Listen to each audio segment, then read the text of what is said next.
The Monsters That Made Us is brought to you by the Cage Club Podcast Network.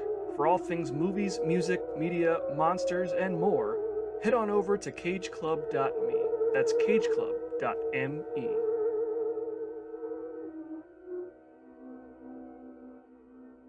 Mass hysteria has suddenly erupted in and around the snowy little English hamlet of Iping, as its residents are now claiming the existence of an invisible man living among them and wreaking havoc across the town. Local law enforcement suggests that this may just be the result of a mysterious disease that has broken out and taken the form of a shared delusion. But folie à deux or not, several people have been seriously injured and no one has been taken into custody. However, police continue to investigate. Meanwhile, a chemist, Dr. Jack Griffin, has mysteriously vanished. According to his employer, Dr. Cranley, Griffin had been working on his own private experiments and had recently gone into seclusion to finish his latest project. All he had left behind were some notes which he had destroyed and a curious list of chemicals that included monocaine, a drug capable of drawing color from anything it touches, as well as inducing madness in live subjects. Could there be some connection between the goings-on in Iping and the missing Jack Griffin? If so, what can be done? Put on your warmest coat and join us as we attempt to capture the Invisible Man.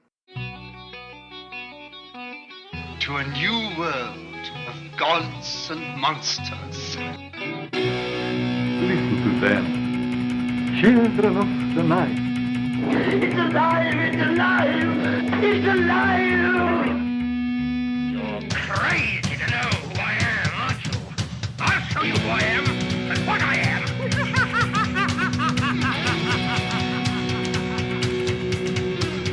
You're insane.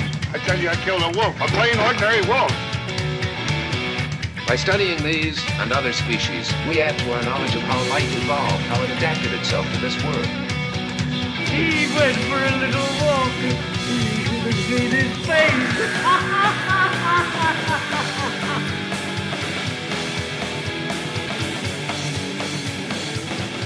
Welcome to The Monsters That Made Us, the podcast where we celebrate the spooktacular characters in films in the Universal Studios Classic Monster series. Today we're talking about James Whale's 1933 adaptation of H.G. Wells' The Invisible Man, starring Claude Rains. I'm the invisible Dan Colon, and joining me as always is my co-host, the very visible Monster Mike Manzi. How are you, Mike? Oh, what's all this? Mighty nice to be here again tonight. Yeah, I'm very excited to talk about this movie. Yeah, I mean, here we are. We touched on it a couple times already, but we've established that The Invisible Man is our favorite of the Universal Classic Monsters. At least it was before we started doing this podcast. I'm not sure about you, but, I've noticed that he does tend to rank alongside the Mummy as one of the more underrated monsters. And maybe that's due to the fact that he's invisible, or maybe it's because he's a raging psychopath who's not very charming or sympathetic. When you take a step back and you consider the fact that it was directed by James Whale, and this is unmistakably a James Whale film. It features some groundbreaking special effects that still hold up, and it contains a masterful performance by the iconic Claude Rains. It's tough for me to understand why this one tends to get buried by the others. Now, where did your journey with The Invisible Man begin, and what is it you love about this character so much?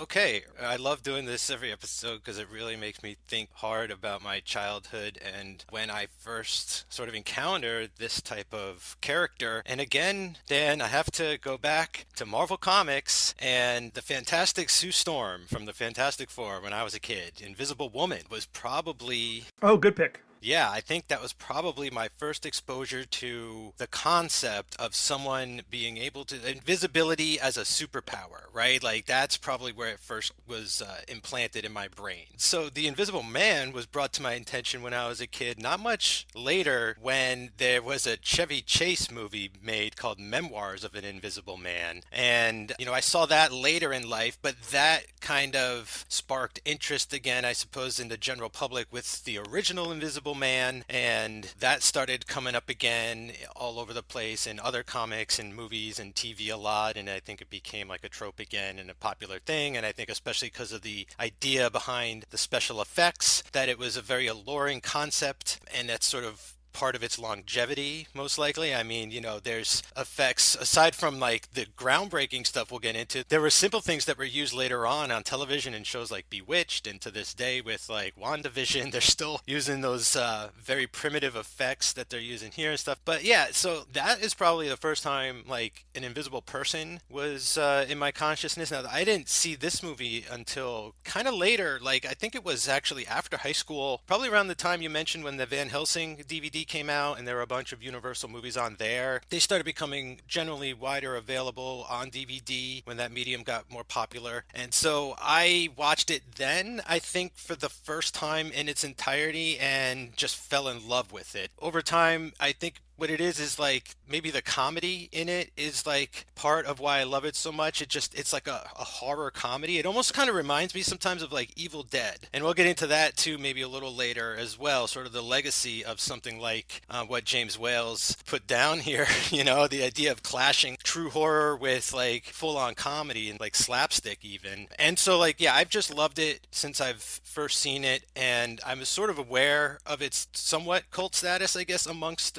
the original Universal monsters, like you were saying, and that just made me love him even more and sort of try and get the word out about him and just promote this movie every time I can. When someone asks me, like, you know, what's your favorite Universal monster, I tell them Invisible Man. You know, you got to see that one. So that's kind of the history for me. Those are all really great examples. I mean, I racked my brain for my first sort of encounter with an Invisible Man or invisible character, but a lot of the ones you mentioned, the invisibility tends to be supernatural, like it tends to be sort of a fantasy element. The invisibility has been present in storytelling, and it's almost always been a fantastical element like that, where it's like a magical superpower, you know, like a magic cloak or an item that you wear that makes you invisible, right? The difference between those and what H.G. Wells did, which I think is incredible, is that he took a scientific approach, and even though it still is basically fantasy, he's approaching it from a scientific point of view, meaning our main character's invisibility was made scientifically, not just pulled out of thin air by something magical. You know what I'm saying? I try to think of examples like that. As long as I've been alive, obviously invisibility has been present, but drawing from that, I think that my first real experience with an Invisible Man may have been from The League of Extraordinary Gentlemen.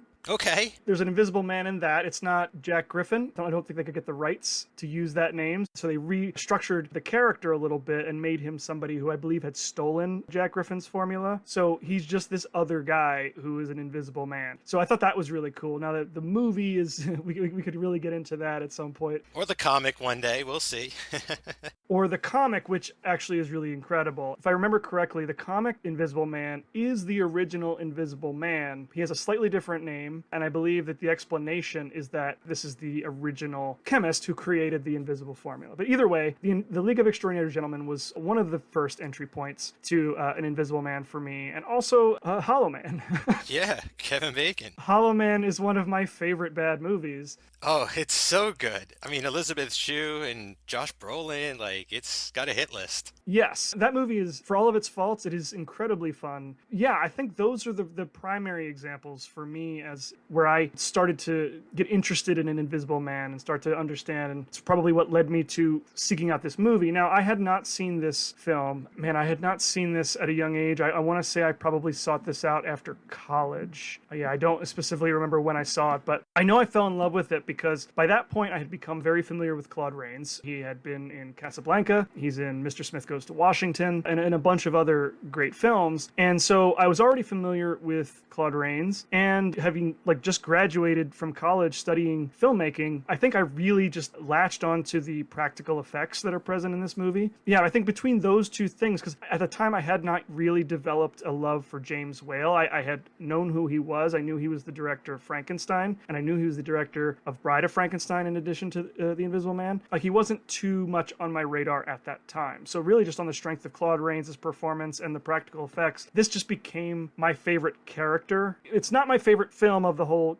canon, as I've said, but I love this character, and I think it's because he's the most monstrous. Unlike everybody else, he's got a rough edge to him. You know, I think he has the highest body count of all the monsters as far as we know. I think at some point, if you do the math, he's killed upwards of 120 people. And so I think I've always loved that about him, is unlike everybody else who is sympathetic to some degree, or Dracula has a charm to him, even though he's also pretty monstrous. I love this sort of raging, I don't give a fuck Invisible Man attitude because it stands out to me. And And I think also, like you, because he's a little underrated, I tend to gravitate towards him a little more because of that. Yeah, I'm down with all of that too. Like the whole concept, again, like going back to sort of maybe not origins of invisibility and stuff, but you're right. Like I think like originally, like that was very much of a magical concept. Like now I'm thinking back to like Grimm's fairy tales. There's like the one about the guy who follows the princess who's dancing all night, and he's given like an invisible cloak to follow her around and stuff. And then you see that sort of reappear in Harry Potter several generations later and stuff. So like that's always around and everything. And then,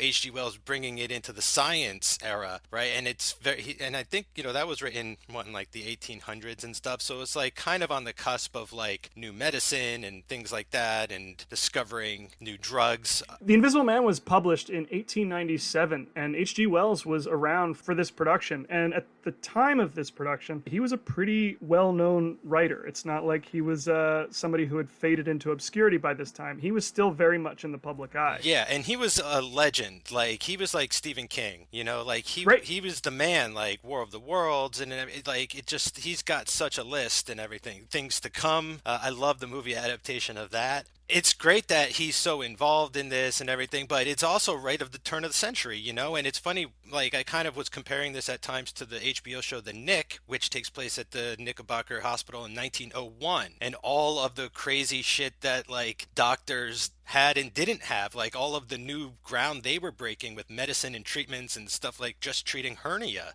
So like all of that is great to sort of bring it and ground it into like a reality. The stuff about the League of Extraordinary Gentlemen is great. Like I love that concept, and the Invisible Man has quite a dark fate, I believe, in those comics, which is very interesting to watch, courtesy of. Yep. And also the whole stuff about like discovering James Whales as a filmmaker. I think it was this movie that made me go back and say like, oh shit, like he's done a couple things. Like he did the Frankenstein stuff, like, and he did, like, it blew my mind, the revelation that like more than one guy worked on more than one of these monster movies. It just gave it such a nice kind of like connection. Even if they weren't connected by story, they were connected by spirit somehow. Like there was a style or like something to it. You could tell after knowing that these were James Whale's movies. And then, of course, the great Claude Rains. I mean, I have no idea why as an actor I gravitated towards him, but there is something just so unique in that performance in Casablanca. You're not supposed to really root for him, but you can't help but love him. And then just finally, he's got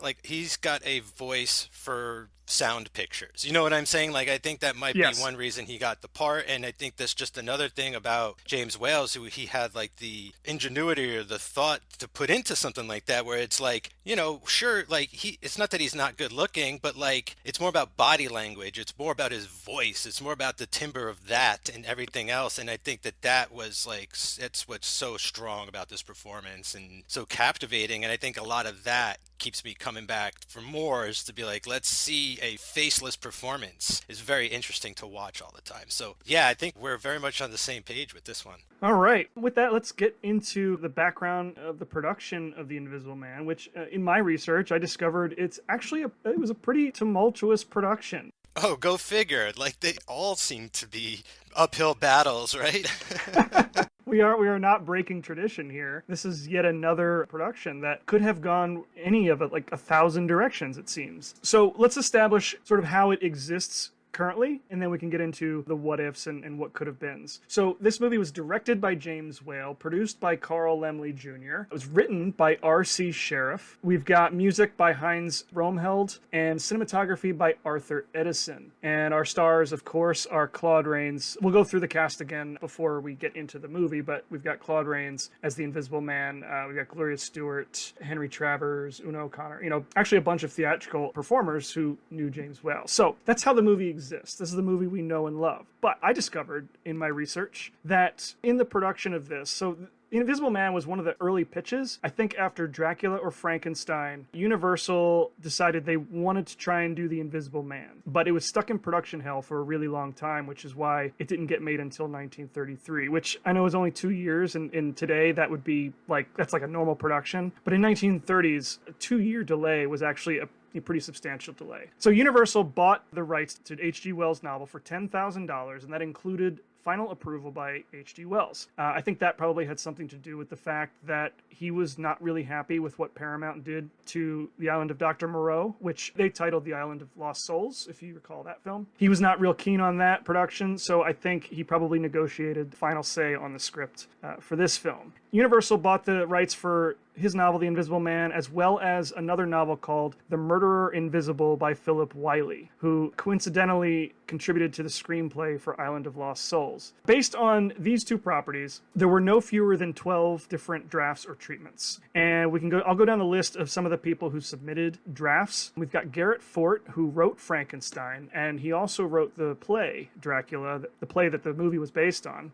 He worked with Robert Florey on that script or that treatment. Robert Florey almost directed Frankenstein, if you remember, but when he was replaced with James Whale, he was given Murders in the Rue Morgue as sort of compensation for that. And their adaptation was pretty much an adaptation of The Murderer Invisible, not H.G. Wells' The Invisible Man. We also had a treatment or a script from John L. Balderston, who's a popular name. He's been involved in Dracula, Frankenstein, and The Mummy. Richard Schayer, who worked on Frankenstein and The Mummy. We have Preston Sturgis, who wrote a script or a treatment. His version would have been set in post-revolution Russia, so that would have been different. John Huston, Governor Morris also contributed versions of this story. And finally, James Whale and H.G. Wells themselves also contributed. It seems that Universal somewhat had, at this point, like a well of talent that they were sort of going back to for this stuff specifically, right? They're like, you were involved with our previous stuff. Let's see if you could figure out our newer stuff. Yeah, I mean, back in the day, during,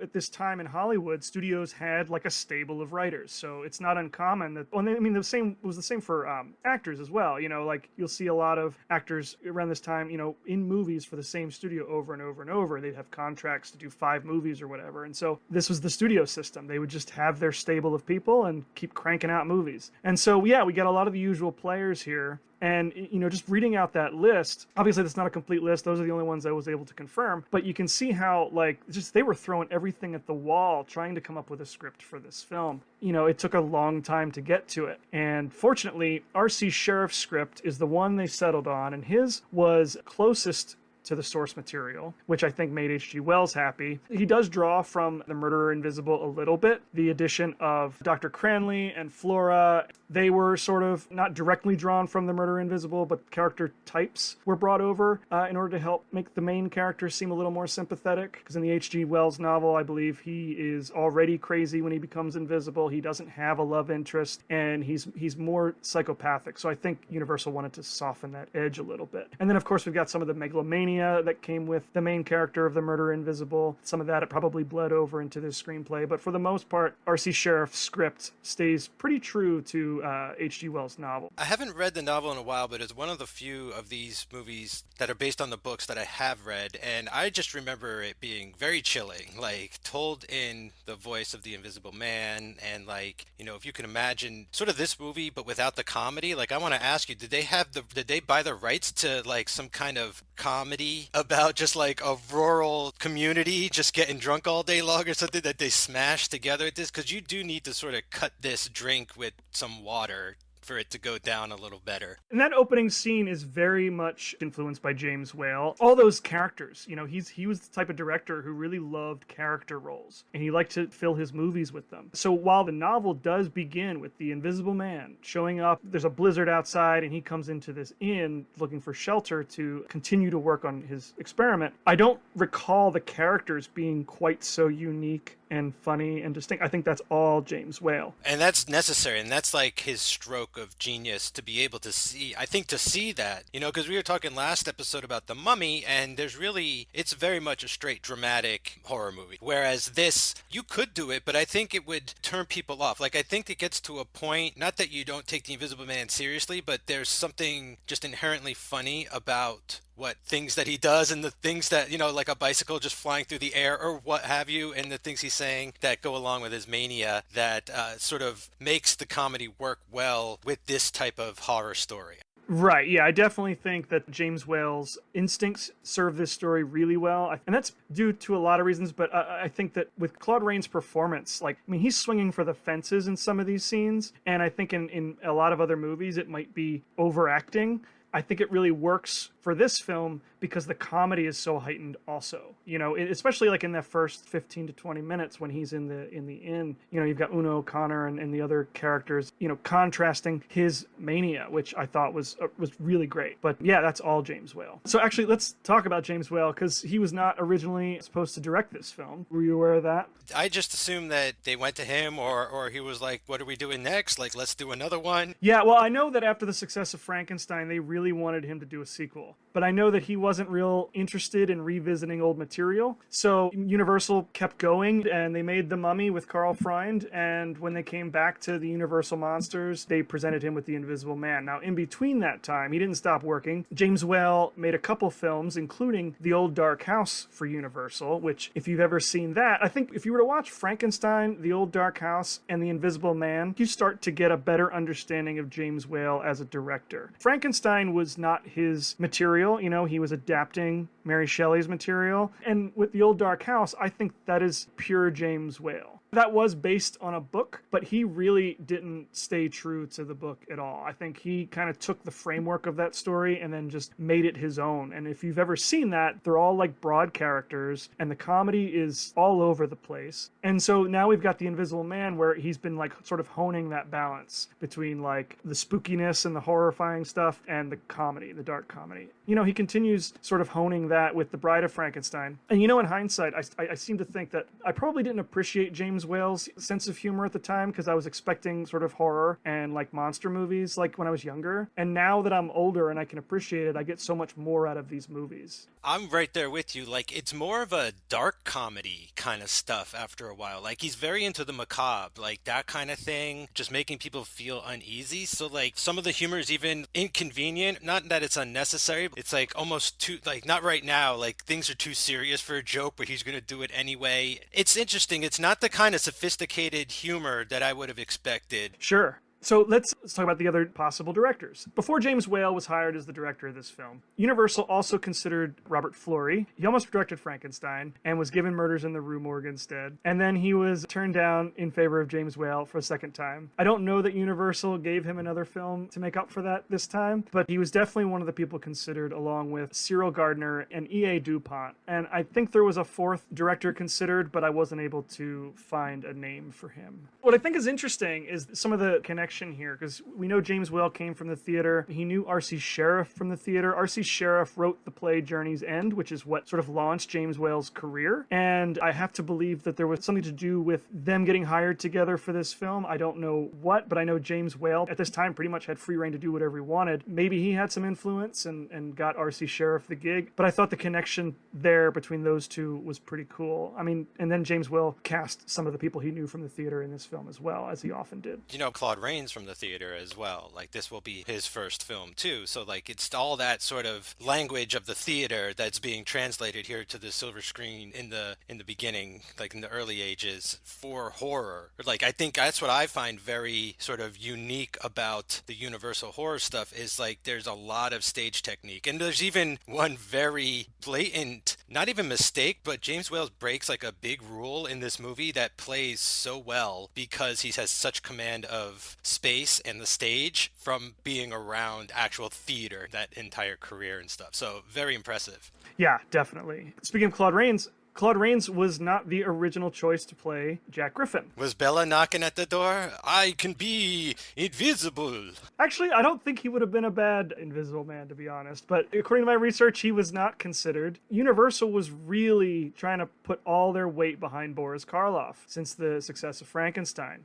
Putting him back in a film with James Whale could recreate some of the success of Frankenstein. Of course, The Mummy had come out, so Karloff was everywhere at this point. And as such, Boris Karloff, in a contract negotiation, kind of wanted more money. And due to the Great Depression, Universal was struggling and they were not able to pay him what he wanted to get paid for this film. It all worked out anyway because James Whale did not find Boris Karloff to be the right casting for this particular role. I think he was pretty relieved that he didn't have to direct Boris Karloff. But yeah, Boris Karloff, was a bigger star now and he wanted more money, and Universal just couldn't make it happen in the negotiation. If I was Junior Lemley and, someone was like, let's get Karloff, or, maybe he was the one who said said it, but like if I was in that room, I'd be like, don't we want to save Karloff for the roles where people can see him with like cool makeup, like that's his thing, like give him a role where like his face is the star. Let's not sort of waste him, you know? Like it's not that he doesn't have a great commanding voice or anything, but there's just something about his stature and his body language that I don't think would have been sort of appropriate. Once you see what Claude Rains does when he's in clothes in this movie, there's a very specific performance being done here that I don't know. I'm not sure if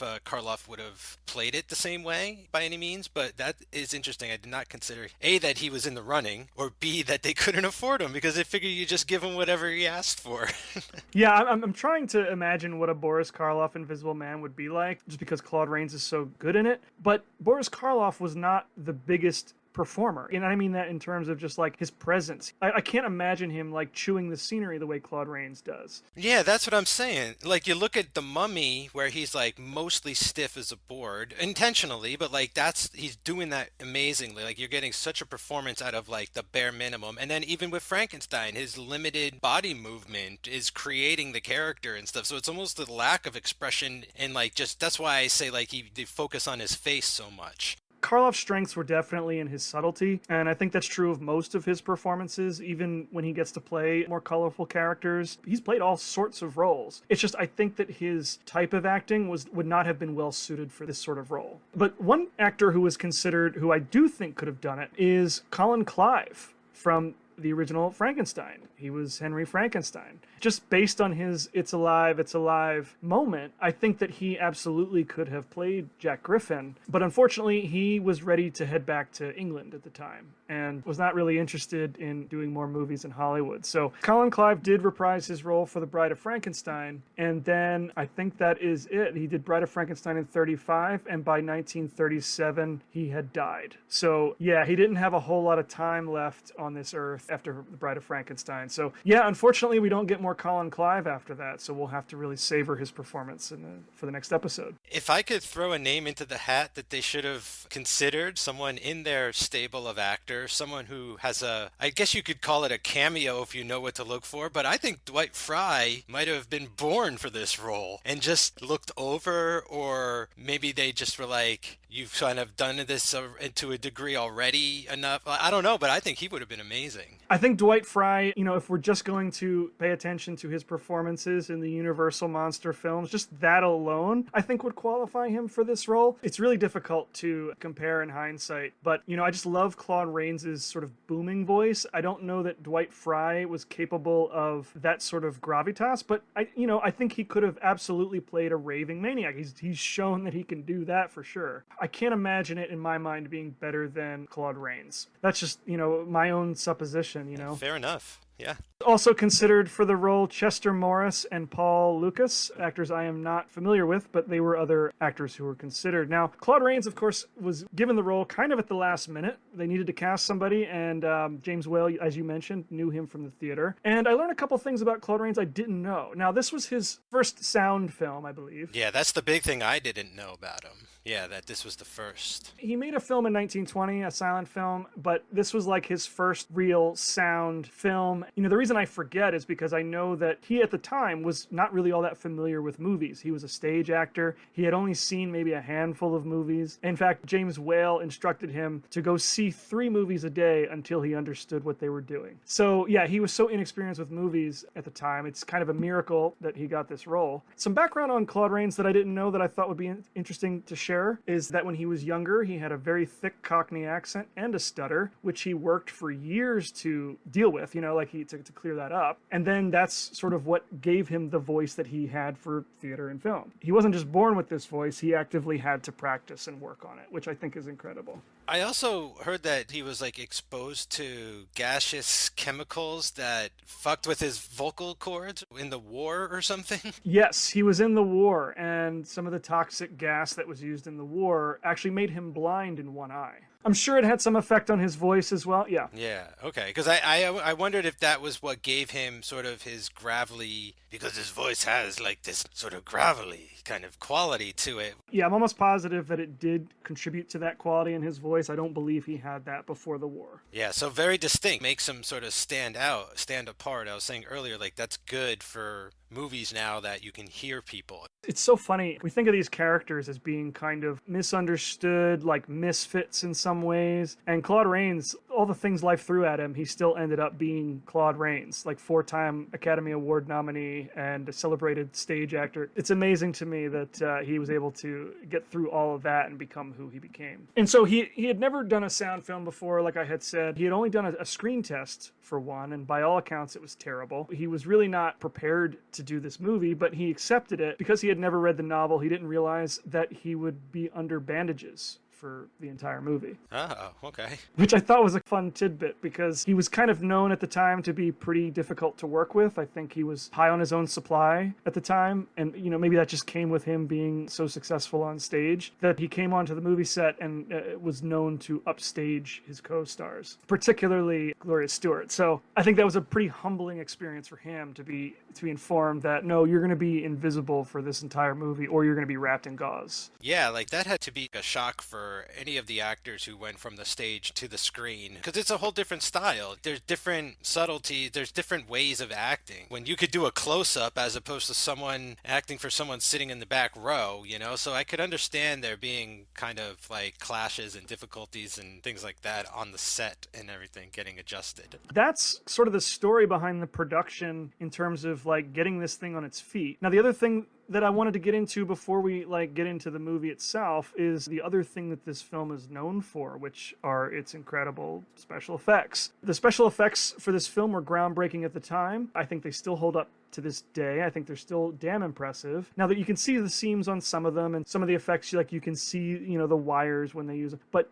for the most part, I think that the effects in this movie, I don't know that there's a better way to do them today. I think that we still kind of use the same kind of techniques, even though it's all digital, we're using kind of versions of these techniques today. And, I love that. Yeah, this movie is a pioneer. Like in the way I feel that Terminator 2, we think of these benchmark films throughout time in special effects, Star Wars, if you're just thinking totally for technical capability and things that push the medium forward, we're at a benchmark moment right here. And I remember watching this for the first time and I could not believe what I was seeing for the year that this came out, that they had this figured out. Now, bear in mind, Georges Méliès was doing this in France 20 years earlier, okay?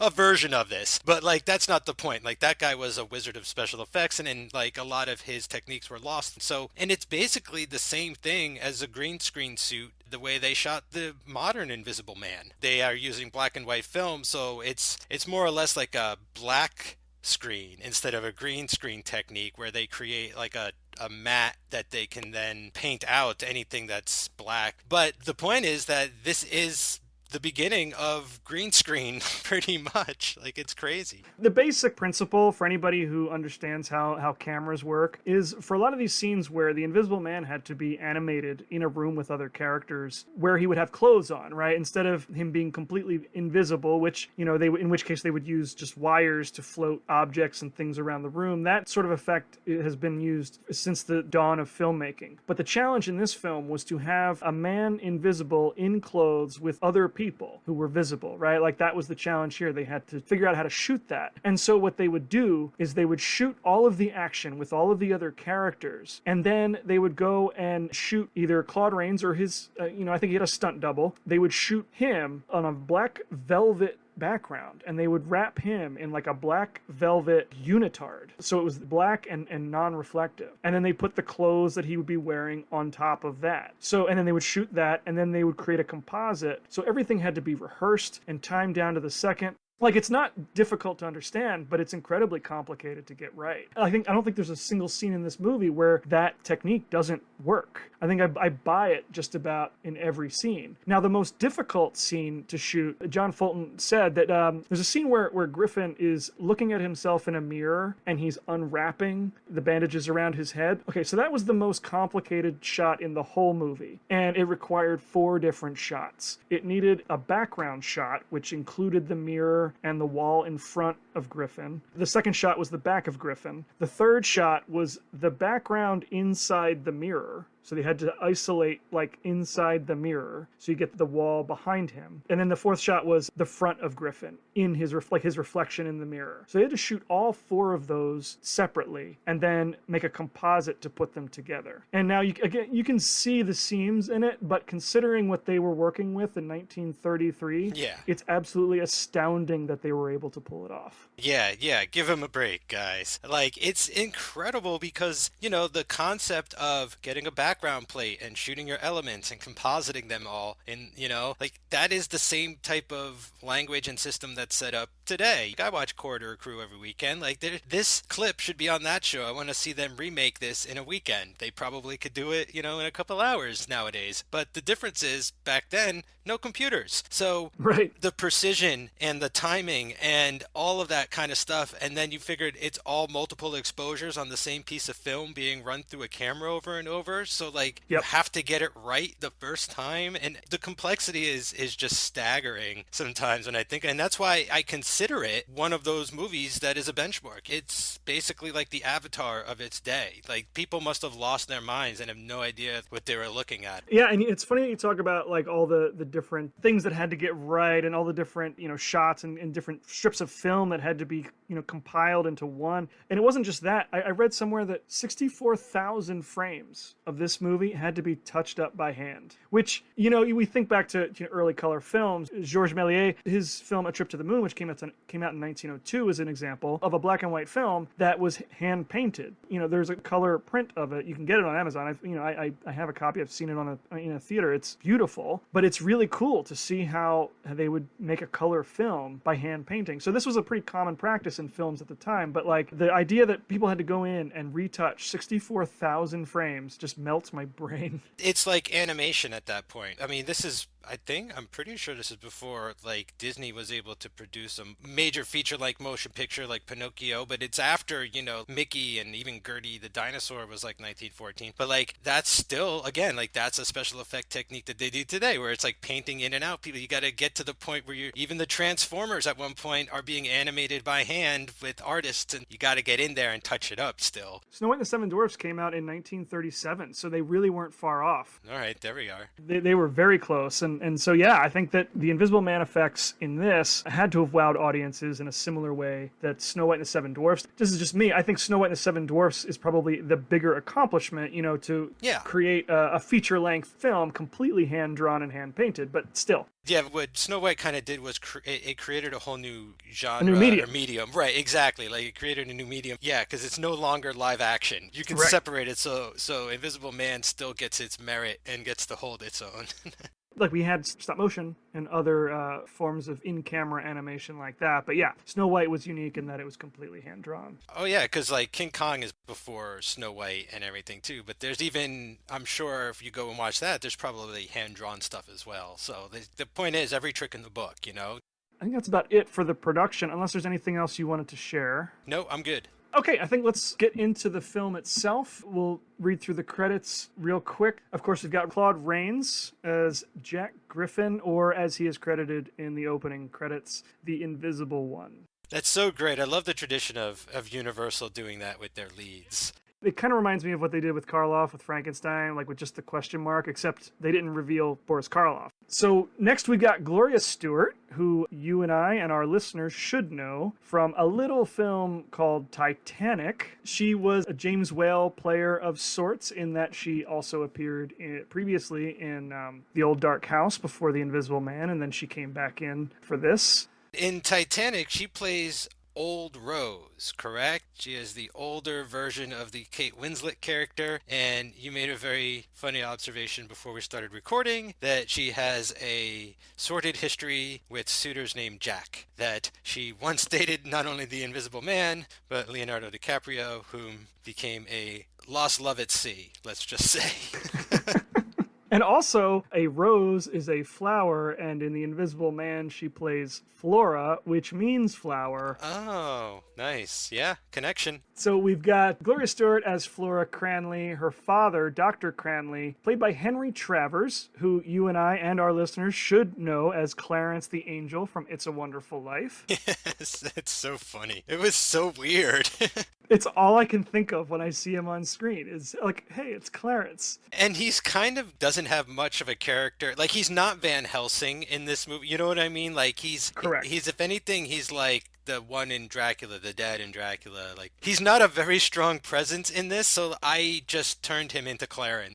To be fair to Henry Travers, the script doesn't really give Dr. Cranley a whole lot to work with. I feel like every major character in this film who is not Jack Griffin is really just there to move the plot along. Like, I don't know, I think some of the background characters are more interesting than Dr. Cranley and Flora and Dr. Kemp, who played by William Harrigan. I think that they are all, by comparison, I guess, to all those other characters, are kind of vanilla. I think I get what you're saying. It's like they're almost all also in their own movie for half of it, and Kemp pretty much gets more to do later on, but it's not a lot of character development. It's just a lot of him mostly being a coward. And they, for the most part, I was like frustrated because they write Flora out of the movie where, you know, I was like, well, Frankenstein's girlfriend got so much to do. Like, why doesn't the Invisible Man's girlfriend get to go on the hunt for him as well or anything? So that was something I noticed as well, where there sort of seemed to be these two congruent movies going on, but most of it was with the Invisible Man.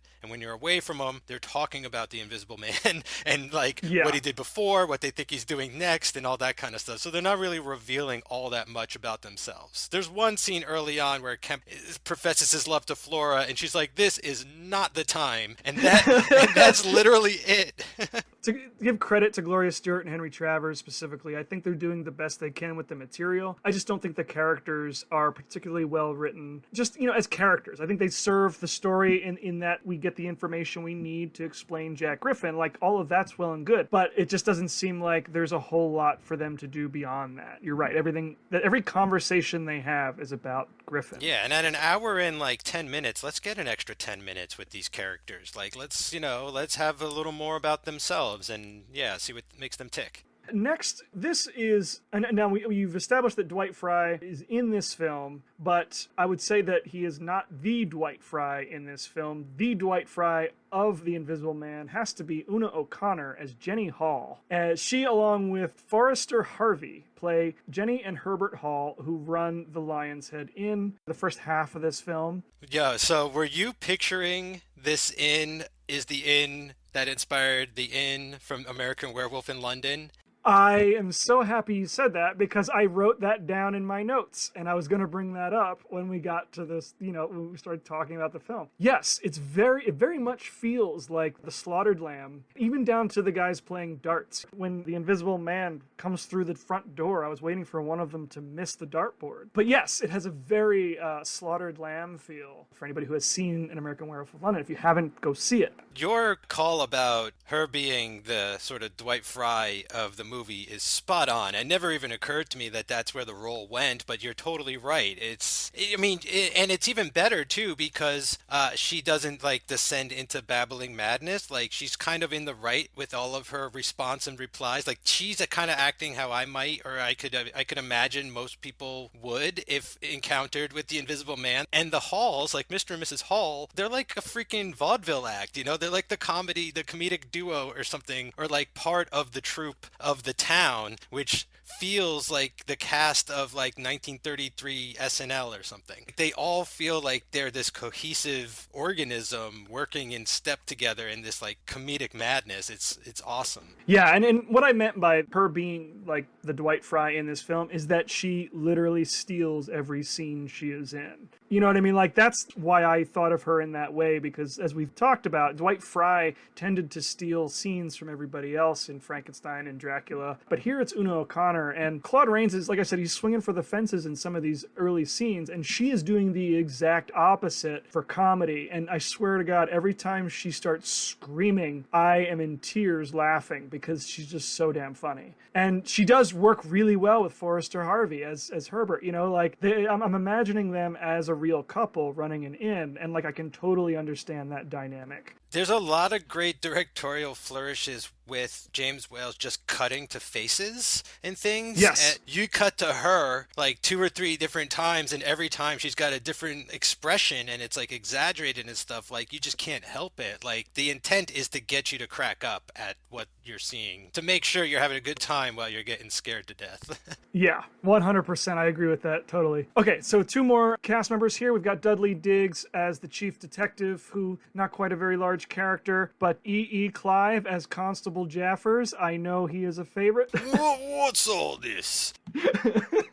That's his catchphrase, folks. I love this guy. Quintessential sort of stereotypical Cockney British Bobby. And I think that's part of the joke, is like James Wales does not really like authority too much. Like, he makes fun of these cops like there's no tomorrow. Like, they feel like the Keystone Cop comedy from silent films at times. They all sort of look similar. They've got big bushy mustache. But this constable gets most of the screen time, and I love his whole, like, everything he's about. Like, his whole, what's all this then, and alrighty now, and like, all you see here, and this, and it feels very almost Hot Fuzz to me at times. I love it. Like, the rural cop. Yeah, I think he's definitely meant to be a source of comic relief, especially, like in moments when I think it's the police chief is sort of explaining the plan to sort of protect Kemp, like to protect him and get him into the police department and then smuggle him out. Like, he's explaining that whole plan, and he's like, oh, right, very good. Yeah. He's like, how do you expect to do this? And he gets an answer. He's like, yeah, all right, that sounds right. All right. Yep. As much as Uno O'Connor does the heavy lifting in terms of the comic relief, I think E. Clive does an exceptional job with these little moments that he gets to work with. It's so cool, too, because, like, you have the pub stuff, which is the comedy. Then you have the lab stuff with Dr. Cranley, Flora, and as much as we get of these, and Kemp and stuff. And that's sort of like the melodrama stuff where they're trying to figure out what happened to their friend. And then you have the Claude Rains stuff with Griffin, which is just insanity. It's just like this 3-way pie chart, and it goes together so well. Yeah, it's amazing how all of that meshes together within an hour and 10 minutes. Like, we get so much stuff. I know. I wish we had, honestly, man, I don't know why we don't have an extra 15 minutes at least here. Like, if not just for more sort of Invisible Man pranking. I mean, I call it pranking. It's a murder spree. I'm sorry to have sort of treated that lightly. But, like, if we had more of that, or like I said, more development, went more in depth with Flora and her father, and that the sort of like maybe the love triangle with Kemp and whatever. But like, because once we get Griffin and Kemp together, that stuff is great. Once the stories converge, I feel like everything's okay again. It's just there's a little bit where I wish we had more of stuff away from Invisible Man for a little bit. Yeah, it does take quite a bit of time to get to the actual confirmation that the Invisible Man in Iping and Jack Griffin are the same person, right? I mean, I think we as audience members can put that together, but it doesn't get confirmed within the movie and for about 20 minutes, maybe a third of the way into this thing. But yeah, once all those things sort of come together is really when this movie gets like really legitimately good and not just some great special effects and acting. I think that's where this whole thing starts to really come together. Yeah, and that's another thing too, right? Like, you have to wonder, are they just making this to show off with their special effects and stuff? And it does not feel like that. Otherwise, you would probably just have, the reason it might have been cut short is because they didn't want it to just be another 10 minutes of the special effects. Maybe they couldn't afford it, whatever, but like, yeah, there seems to be a purpose for the running time, and it tells a lot of story, more than you would think in the allotted time. And I think it's worth noting that like the importance of the story here, because even though some of these characters are a little underdeveloped, I think that the story is very compelling. And without that, we would just have a special effects film. The script needed to be really good just so it wouldn't get written off, the way some films, like you mentioned Avatar before. This may be a controversial opinion, I'm not sure. I view Avatar as a movie that put all of its effort into special effects, and the story is just kind of like, like I don't care for the script for Avatar, even though the visuals are really impressive. Here, I find that sort of everything is working towards the greater whole. Everything supports each other, the effects support the story, which is really good, and the characters, I get a better balance here than in some other modern effects films today. I hear you too. I mean, that's why I keep referencing T2 because there's a film where the effects drive the story. Like, you know what I'm saying? Instead of the other way around. And I feel like that's the same here. And I feel like that's the same when we get around to something like, not us, we're not going to cover it right now, but like when they get around to making King Kong and stuff and things like that. And it's like these are going to become effects driven films in a way, but they service the story first and foremost. They're more or less that. It's like a way of how can we tell the story as opposed to, hey, I've got this new gimmick, let's make a movie around it. I feel like that's gonna come, or it's around in some form, but I don't feel like this is a piece of content with that in mind. It has a better spirit to it behind it, if you catch my meaning. You know what I'm saying? Like, it doesn't feel like that's the only purpose. It feels like, oh, now we can finally make this movie and tell the story we want to tell. Right, and I think it was Universal made a great decision by prioritizing this story. I mean, if only to cover their own ass. If these special effects didn't work, you know, the movie still had to work. You know, I can forgive bad special effects if the script is great. I have a harder time doing it the opposite way. Yeah, that's the thing is like everybody's seen Avatar before they even saw Avatar, you know, like we're all very Right. familiar with that story. Here, this is a little different. I'm not sure if people are aware of like, you know, how horrible the human condition can manifest itself at, you know what I mean? Like there's just much more of a character study going on with this one than I was remembering. Yeah. That's a great way to put it, because I think the movie does spend a lot of time really developing Jack Griffin, either through Claude Rains or through other characters, and we really do get a good sense of who this guy is, and what we're watching a man break down over time, even though we can't see him. Yeah, I almost wonder at times if there's like a parallel to drug addiction going on being told here in some of the themes and stuff. I mean, if not, you know, if they didn't mean to, I definitely caught a reading of that now about this guy sort of, if not addicted, he took this substance that altered his mind and put him in a state that, you know, and people are trying to sort of intervene and help him and cure him. So it's, Right. you know, it's got a lot more going on than just sort of trying to scare you. Like this actually feels like it's tackling topics and subjects and things and has more complex themes. Totally. All right, so let's just actually get right into the film. It opens, there's a blizzard outside. You could say it's a dark and stormy night. Yeah, I mean, it literally is a dark and stormy night. And you and I, we live in like the mid-Atlantic region of the United States, in the tri-state area. I think we're both in New Jersey. So, you know, we just experienced a bit of snow, and I had to watch this movie in preparation for the podcast, and it was pretty fun watching this movie a couple times while there was an actual blizzard happening outside. Yeah, my back just started to hurt as soon as I saw the snow because of everything I had to shovel over the past week. But it's such an amazing opening image, though. I just love the concept of the snowy night. Like, I'm so used to it raining, but the snow really, like, threw me off. And that'll come back at the end. It's a bit of foreshadowing, you know? They mentioned the elements, and they're sort of his enemy. So right off the bat, he's getting hit with the snow. Right. And I believe this opening sequence is maybe the most accurate scene compared to the novel. The book opens very much in a very similar way, with a man wrapped in bandages, with sunglasses on, a hat, trench coat. I think only his nose is visible through the bandages. You know, he arrives at this little inn to get a room and set up kind of a little makeshift laboratory so that he can continue his experimentation. So the film opens the exact same way. The people within the inn, as we sort of talked about, it's a very motley group of characters, very similar to those in American Werewolf in London. The gags and stuff going on here feel like I'm watching Airplane or reading Mad Magazine sometimes, you know? Like, it's amazing all the little jokes that are hidden within this opening sequence before he arrives. Yeah, James Whale, I mean, he really loved character roles, and when he was given the opportunity to get characters like this, he really got as much as he could out of them. So yeah, a bunch of the characters in this inn get a ton of stuff to do. There's one group of guys is telling a story, somebody else is playing the piano, some other guys are playing darts. We get a real good sense of the sorts of people who are hanging out in this inn. And then as they are enjoying their evening, the door swings open, and I don't know if you caught this, but it's very similar to the way the Frankenstein monster was introduced. In a series of 3 increasingly closer shots, we are introduced to this stranger. Yeah, I love the arrival. Like, he just cuts through all of the noise, the good times, like captures everyone's attention it is right off the bat there's something wrong with this guy. It's strange too though. Like I was also wondering he could almost be like a vet who got disfigured in the war or something.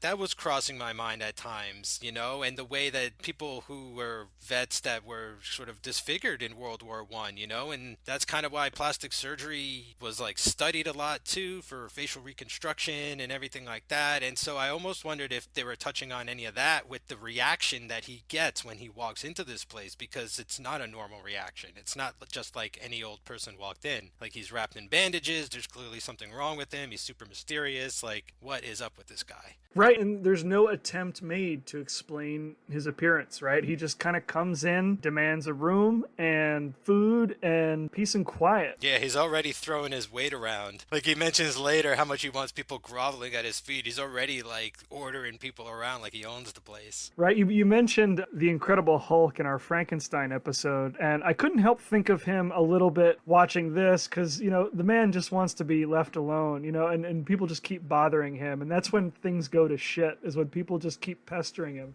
Yeah, he's just looking for a cure, and he's got a horrible temper. Like you set him off and he'll kill you. Right. So yeah, he comes in and demands a room to set up his equipment. And just like right off the bat, they found reasons to have Una O'Connor keep going into that room to disturb him, which I thought were great. I think that those two just played off each other so well. Jenny Hall, Una O'Connor's character, does get a brief glimpse at his face, or lack of face, when she comes to bring him food, but had forgotten the mustard. So she goes back up to bring him his mustard and sees like the bottom part of his face is missing. And so, of course, that sets off the rumor mill downstairs in the inn. Right now, everyone's like, "Oh, who's the stranger? What happened to his face?" So this is just one of, I believe, 3 outfits of sort of increasing fashion that the Invisible Man will wear, and I love his disguise. Like the concept that you could actually maneuver in public as a person like that, like, you know, he's got the bandages, he's got the false nose, he's got the glasses, he's got a little wig on. I'd have worn that on top maybe, I don't know. I just love his disguise. It's so cool. And it was also struck me as, you know, you're invisible, that's your goal. Like granted he wants to turn back, I understand that, but the invisibility like drove him into this seclusion, which is sort of ironic. I wonder if that occurs to him too, where he's like, I've got all this freedom, but I'm stuck in this room. It just seems like part of his problem overall. Yeah, like if you were to become invisible, your first thought would be, what can I go out into the world and do, right? And he's a guy who's attained invisibility and yet just needs to be secluded. It's a fun idea I'd never even considered before. And he's thought about it too. You find out later there's a scene where he's like, you know, I can't go out during the rain, I can't go out when it's fog, like I can't go out, all these conditions, like it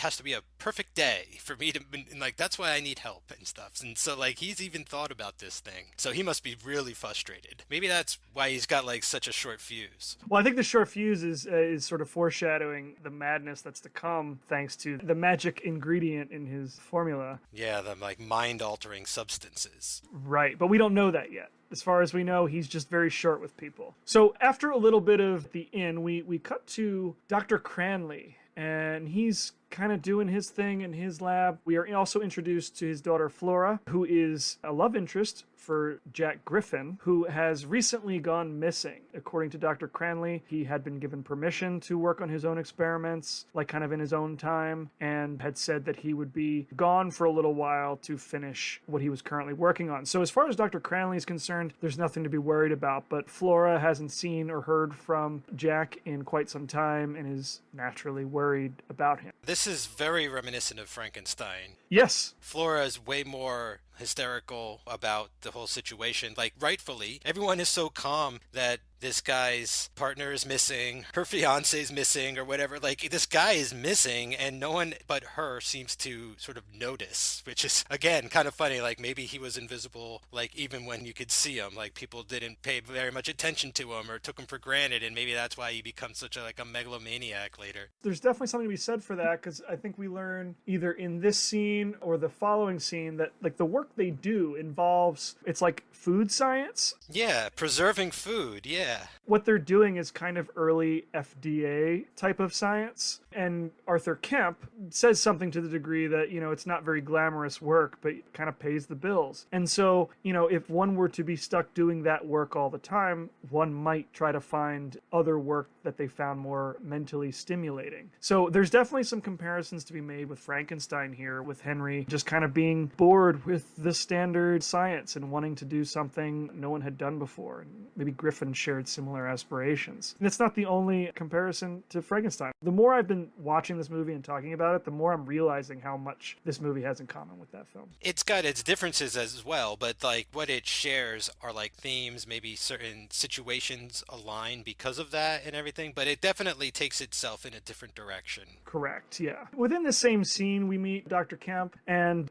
you sort of alluded to it earlier, but while Flora is very upset about Jack having disappeared, Kemp makes a really awkward attempt at professing his own feelings for Flora. We established that relationship really quickly, and we also established that Flora is not at all interested, which I thought was so clunky from Kemp's perspective. I have to imagine that it was meant to be sort of an intentionally awkward and kind of funny encounter. What do you think about that? I think this is James Whale's having a joke. This feels to me like we did this in Frankenstein. We did it better. Let's take this trope, this idea of the love triangle, and just squash it right at the beginning. Like, let's bring it up because they do it in every movie, and then let's just say no right at the get-go. So, like, we don't even think about that relationship for the rest of the movie. You don't have to be bogged down by any of that. Watching it this time, it really felt like more of a gag. Very subtly, like I don't know that it was meant for everybody to be interpreted that way, if at all, but that's the way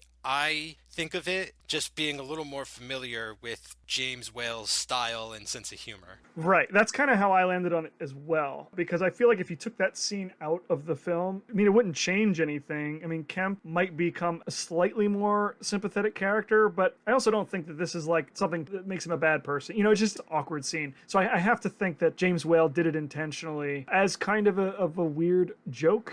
And I think James Whale is like breaking the fourth wall like that in several ways in this movie. Like this is also the scene I alluded to earlier with that very strange tracking shot. It goes from, there's like a dolly that goes from the living room to the foyer, and we actually cross like a wall. Like we could see almost like it's a set, and it doesn't bother me. It's like, oh, that's interesting. Okay. And now we're moving on. But that was something that stuck out that felt very much like they were trying it. Didn't necessarily fail, but they never do it again.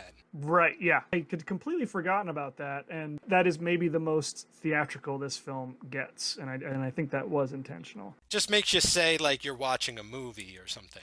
Now, I don't know if this was the intention or not, but like considering the content within the scene, it almost feels like a soap opera. Yeah, good call. We get some background information on what's going on with Jack Griffin. Then we move into this other room, we see the set, and it all feels like a stage, and then we get this like awkward sort of, hey, I'm kind of into you moment. It feels like early television, like television would not be for like 20 years maybe, but like it feels like you're watching a TV show right now. A little bit, yeah. So moving on from that, we go back to the Lion's Head Inn. Griffin is really struggling to get this invisibility reversed, and in his frustration, he clashes some more with the Halls, and as Jenny Hall comes to bring him some lunch, he loses his temper. She screams hysterically and decides that's it, enough's enough, and sends her husband, Herbert, upstairs to evict their new tenant. This scene is interesting to me in terms of Claude Rains' performance. We talked about sort of the different levels of this performance, and in the moments leading up to Herbert coming in to tell him he's got to go, he's sort of lost his cool a little bit, and he's legitimately concerned for himself and his own situation, right? He's like, there's got to be another way. Like, we know there's a sympathetic person in there. And then Herbert shows up and says, all right, that's it, no rent, you're getting out of here. And Griffin loses his cool, and we get to see Claude Rains, like, for the first real time, get violent. This is the beginning of what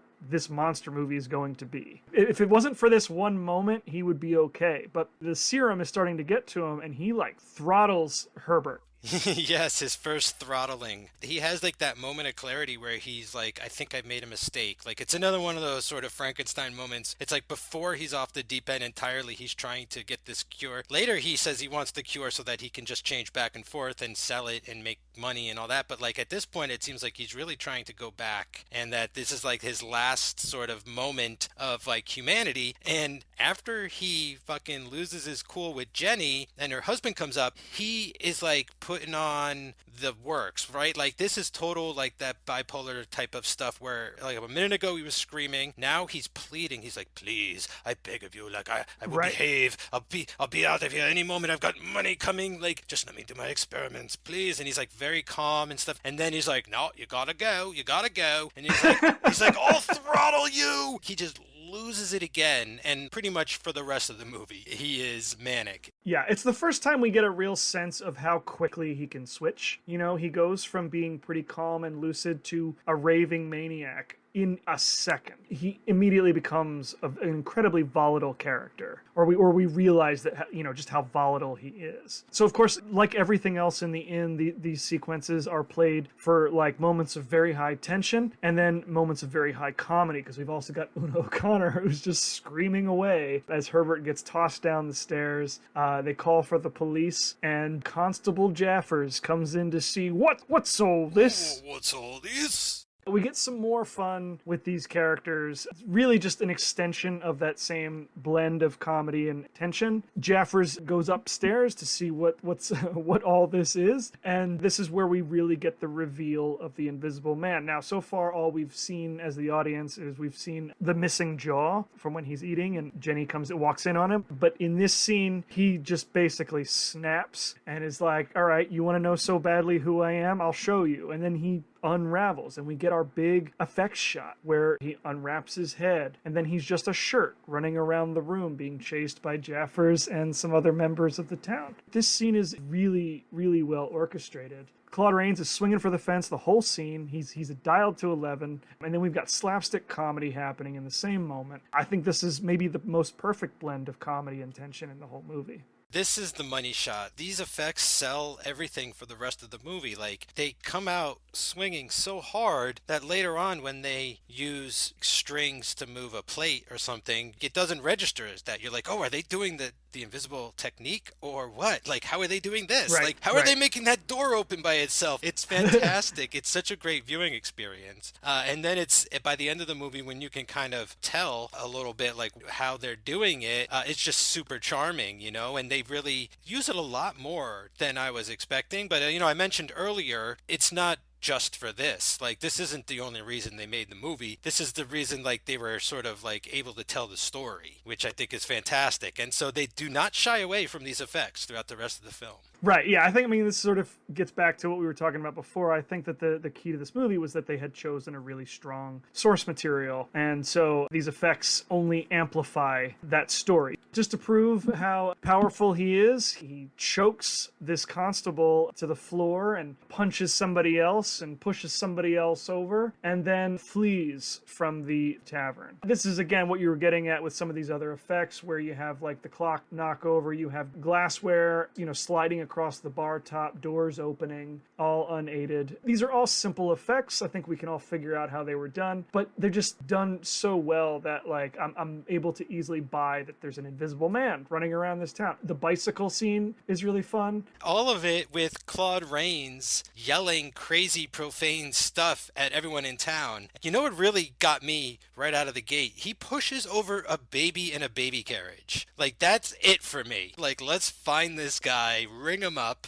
That felt risky, man. I was like, I didn't remember that. I should say that is like maybe the one moment in this sequence that doesn't feel on some level like silly fun, if I can put it in those terms. Okay, yeah. We're going to get to the reign of terror. This just feels like him having fun being invisible. And yeah, knocking over a baby carriage is maybe the most despicable thing in this sequence. Everything else seems pretty harmless. You know, just stealing a bike and taking some guy's hat, throwing it in the water. car, throwing a rock through a window. Inconvenient things for sure, but yeah, not necessarily malicious. But yeah, I love this sequence. Like, it presents possibilities, right? Now, we as the audience, people who are just watching the movie and those of us who are really looking at the effects, we're all now wondering, okay, now where is this movie going to go? What more are they going to do to wow us in the second half? And I think that's exciting. This sequence presents possibilities for the second half of the film. So it really captures the imagination, and it lets you know that they've kind of probably thought of everything. You should be secure enough to sit back and enjoy the ride. Like, this premise is in very good hands. If they're already doing this many gags with invisibility, like, I think it's gonna be okay. And like, I feel like that's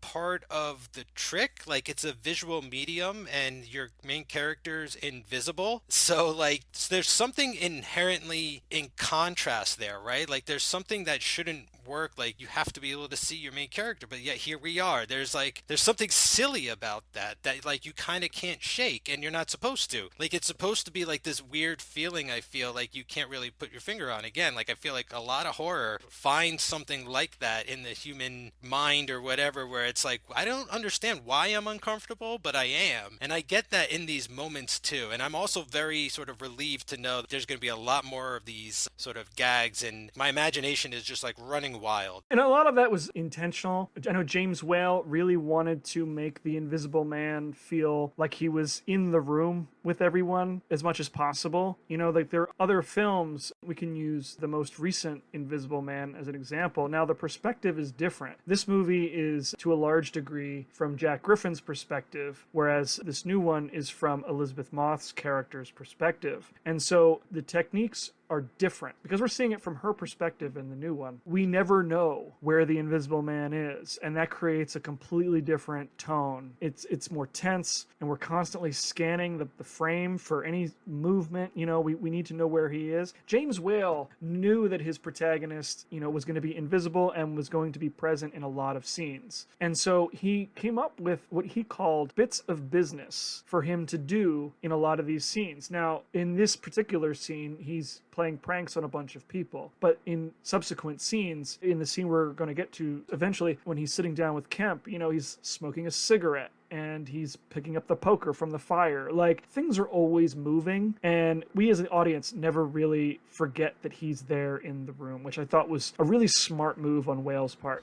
That's the whole trick, is to like remind you that there's a presence actually there. Right. I mean, it depends on the type of story you want to tell, but I think in this case, if your protagonist or your main character is the Invisible Man, then you have to make him feel present. Because, I mean, I could see in lesser films where they would have just had voiceover throughout the scene and not done a whole lot to convince us that he was in the room. For this production, they went to great lengths to give him things to do, and I think it really pays off and really helps sell that illusion that he's really there. The next scene, we cut back to Dr. Cranley and Kemp. They're in Griffin's laboratory, and we've discovered that a lot of his equipment is gone. A lot of his notes have been burned. But the important thing in this scene that we discover is Dr. Cranley discovers a list of chemicals that were left behind. And in that list, he notices that a drug called monocaine is among those ingredients. That's when we learn sort of what this magical ingredient is. Now, of course, monocaine is fictitious, but, within the framework of the story, it's a drug that is derived from a plant in India that drains color from,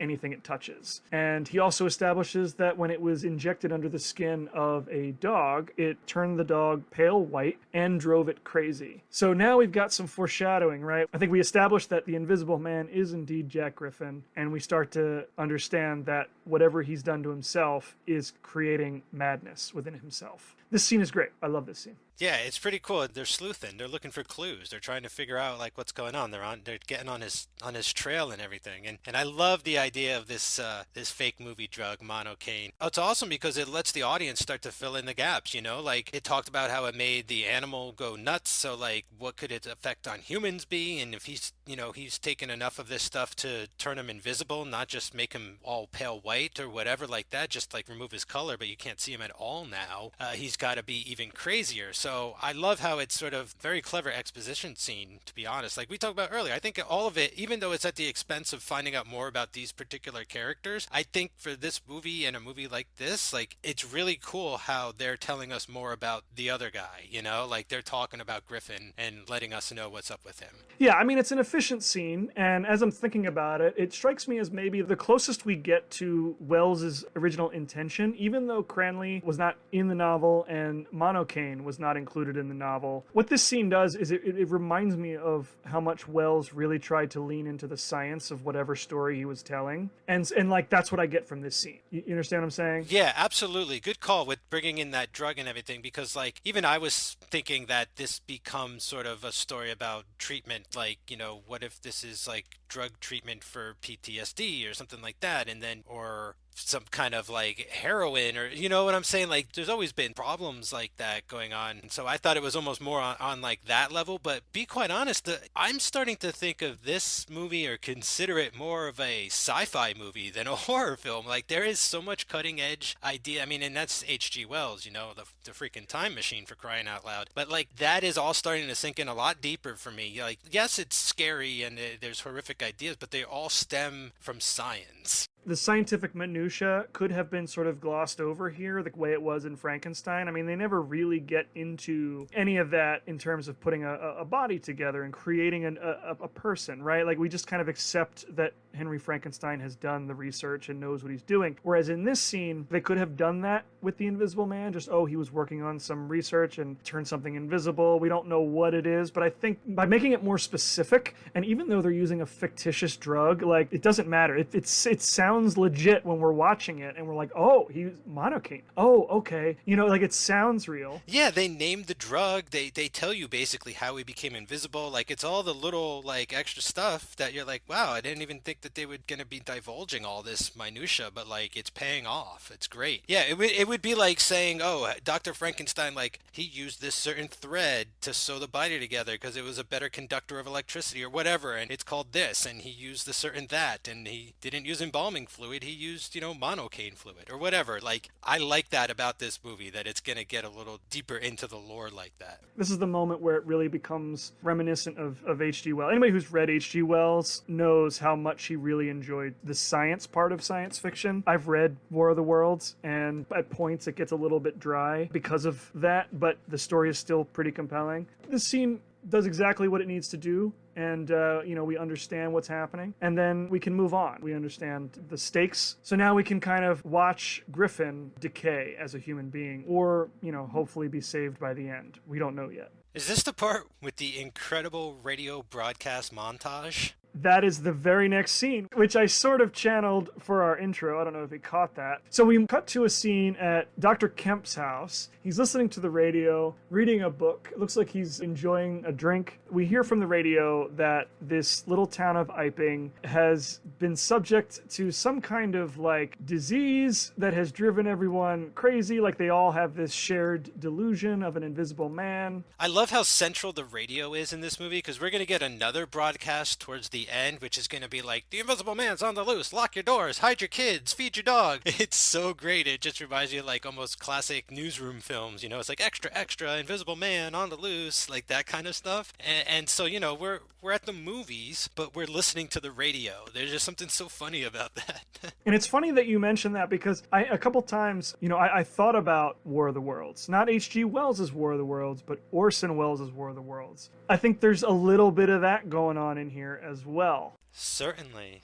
Around the same time, right? Oh, sorry. The radio broadcast was 1938. Okay, a little later, but, he probably saw this movie. Yeah, so even though the War of the Worlds radio drama didn't happen for another 5 years, I saw a little bit of a parallel here, like in those background elements, like the radio kind of saying, hey, there's reports of an invisible man. We'll tell you more when we know, and then later we get the update like, oh, hey, there's an invisible man, and everyone starts panicking. And like, yeah, so I saw a little bit of like a precursor to Orson Welles' War of the Worlds radio broadcast. It's funny you mention Orson Welles, because like I got a weird Orson Welles vibe. Like I got almost like a Citizen Kane vibe at times from this movie. I don't know how to explain it. Maybe it's because of like the technical proficiency of each movie or something, but it just felt like it borrowed a lot of like technique or even the sort of like tonal shifts or things like that. But like, I mean, this is just sort of like a more of like a side thought and everything, not meant to really go deep on or anything. But it's funny you mentioned Orson Welles. I was thinking of him while I watched this movie for some reason.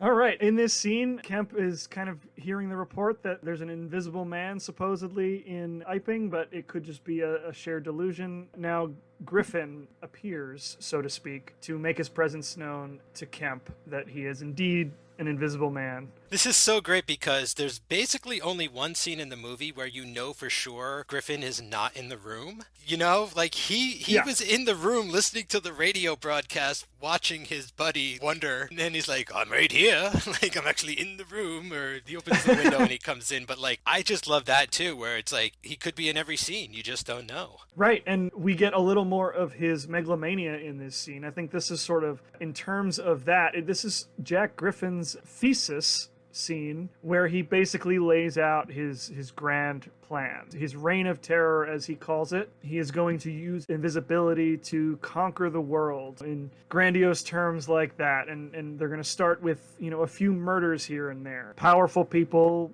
non-powerful people, to show they don't make any distinction. And Kemp is going to be his visible accomplice, whether he wants to be or not. See, man, this is why Dr. Pym wanted to hide the Pym particles and didn't want a whole crew of mini assassins out there, with his technology. The Invisible Man, for better, not worse, is starting to feel like an amazing Batman villain. He's even almost got some of that swagger you would get from like Batman 66 villains in those movies and stuff. I love it. Like, he knows what's up. Like, he is full on evil. He's like, I'm invisible. Like, we could take over the world, and he knows how to do it. He's got such a delusion of grandeur. And yet he still needs help. He still is like, there's parameters. Like, I need a human helper. And he's so dominant. Like, he's so commanding and dominant. Like, he's got like this willpower or something that he just holds over you that gets you to do what he wants. And it's very interesting. He's a very interesting character.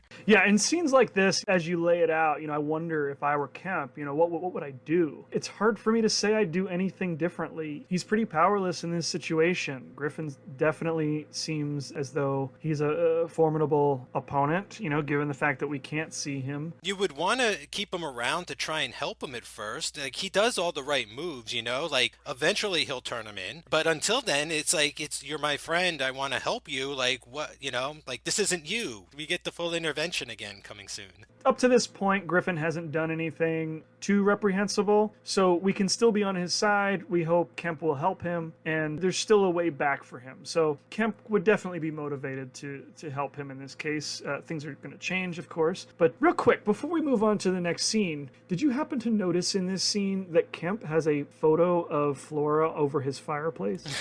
I did not notice that. No, that's hilarious. I love it, though. Yeah, next time you watch this scene, like, just look in the background. I'm a big fan of, like, scanning the background for stuff like this. And yeah, he's got a photo of Flora, like some kind of creep.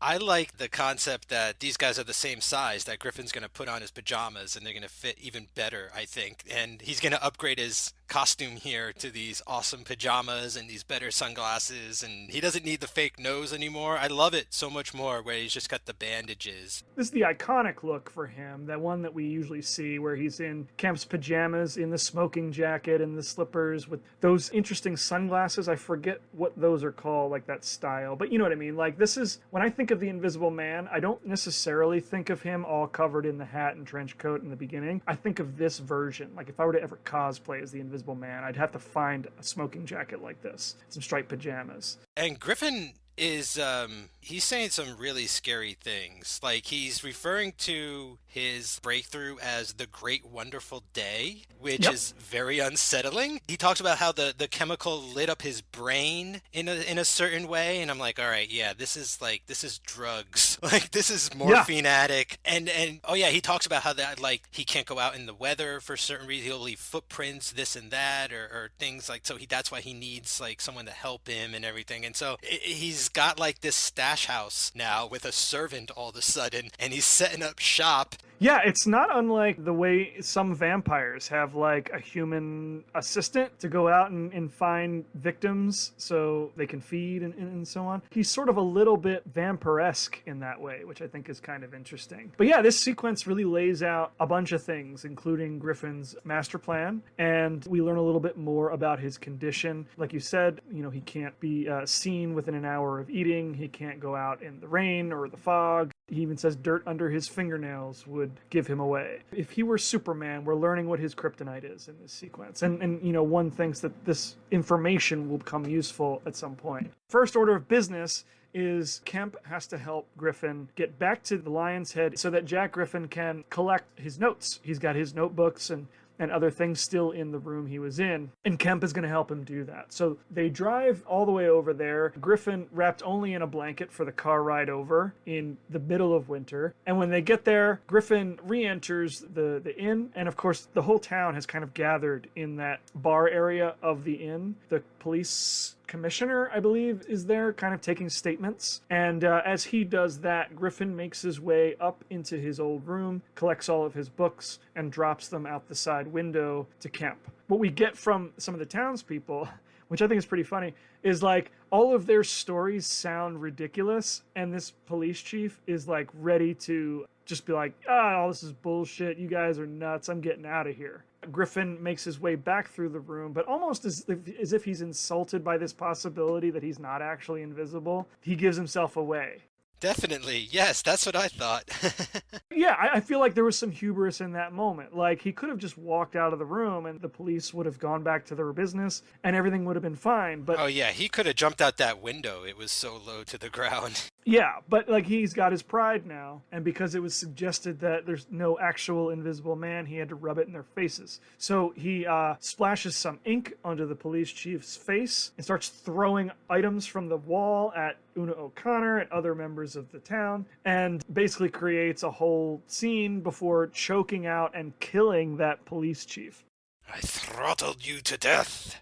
When he explains it to Kemp, he mentions that he killed that cop to keep warm, which I thought was pretty funny. He's so nonchalant now about being like a murderer. He's like, it's only another dead body. He's like, no big deal. Come on, I'm gonna create a throne on a mountain of corpses, man. Are you with me? He's like, what's one or two dead bodies? Yeah, I mean, it's one thing to say that, but now that he's actually done it, I think Kemp seriously needs to start thinking about his own mortality. Yes, no more time to bide. Yeah, time to act. So after this, we get reports in the town of an invisible man. It's been confirmed. There are newspapers circulating through the town. And then we go back to Kemp's house, where Griffin and Kemp are sort of holing up for the rest of the night. This is where the scene where we get sort of the rules about not being able to be seen after eating and all of that. We sort of ran all that together, which is totally fine.